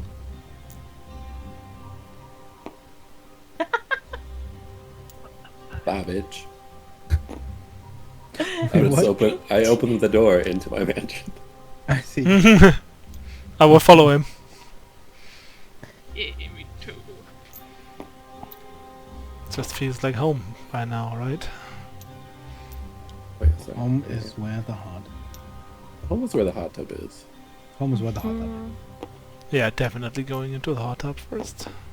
Who makes a guest house without a hot tub? Can I give the ghosts around here, like there were ghosts, right, that are like Yeah. carrying stuff around, like Invisible attendants. giving them my clothes to like wash them and clean them and Mhm. mend them and whatnot before I jump into the hot tub. Does Wakala join us? Yes, she would. And I'll let Vidar in Right. today. That's what Evelyn was going to ask. Comes back and it's just empty room. Oh, okay, yeah, okay. But Vidar does not return for an hour. As you finish up and I'm assuming take to resting, you've reached the Archaeon in a roundabout way. You've reached the wizards, finally. You all get to level up. Mmm. Oh, wow. Level 15. Well, let's go. Oh no. And I would say, as you all have time to level up, this is probably a good place to also end for the night. We finally made it, guys. Mhm. I want you to know I I mean, yeah, for now. had 12 spell points, and it took 10 to summon my mansion. Amazing. Even after you were drained from that one fight, you guys still had so much left. We were drained by 2 I- fights. We I was also on fought the the guys campus. on the Yes. on. We also I had fought the Vince. guys on the Control. treasure vault thingy. So it was like You 2 also fights. rolled how many nat Yeah. ones, beggar? Yeah. That is true. There was quite a few of those. I think it was 5 in total. Insane. But I also crit like once, I think. And once on like Yeah. a save, something. Yeah, getting Wild, stunned though. sucks. At least we showed these guys the weaknesses and their defenses. Also, like, just imagine like the guys from the Dominion came in here. This would be like Mhm. nothing. They would like shred these guys. Yeah. Beggar, I'm gonna roll my dice in tabletop real fast. If they are before I hit already Sure. here. Yeah. Dun dun dun. I mean, yeah, the silver stuff is very much connected. It seems could be at least. Could be. Mm-hmm. A 7. Wow. I'll say. I don't know if that's good or bad. It's a D8. Also, guys, just for the record, by the way, Yeah. because I'd forgotten to ask a while ago, is Suxley Suxley. still sort of hanging out on your shoulder? Oh, yeah, Suxley's always with me, yeah. Okay. And if possible, and usually before going to bed, like doing Yeah. the training stuff and whatnot here in the mansion. I will show Halei around the mansion. Nice. Yeah. Just this magic shredder. Like, It's a treats little him bit like extra a pet. close past the like workshop and the books. And so actually, you can shred any of those. It's fine. They'll be back next time I summon it. Also, a reminder, Dangerous guys. precedent there. I I mean, definitely- if you give her permission to shred, he will shred. I definitely want to find out more about Reginald here, as we are here, right? It's probably the best way to find out more about Reginald, so let's Yeah, just yeah, keep yeah. that in mind. I'm at 97 hit points, guys. Yay. Nice. Okay. Amazing. Guess I could roll. Oh, Rhett's the one I take the average on. Yeah, that's fine. There Nice. is a magic item that is sort of half intended for Red. But I'm curious to see if you are actually gonna try and go for that. To where? What? Oh, in the future? Yeah, Well, maybe. because it's it's a little bit goofy, I would say. I heard the reference to requisition acquisitions. Yeah, I mean, you know, Look that up. it's no secret that there's gonna be a magic item shop in, you know, Yeah. the wizard plane, essentially. So, What are they even doing with money up here? well, you see, Well, I have some oil in case they trade in oil. Oh yeah! Don't Good. you not. there was half a thought when I made the place. I was like, but hold on, would they? And I was like, no, I'm not doing that shit again. A bank? What's a bank? I'm wood. Listen, they need gold simply for the purpose of some spell components need an attached gold value, obviously. That's a good point. Gotta keep the gold standard up, you know. Or the East India Trading Company. No. Okay. Does anyone still need a dice? Anything? I'm content. Thank you. And then I will save and load. Oh, you posted about the homebrew spells?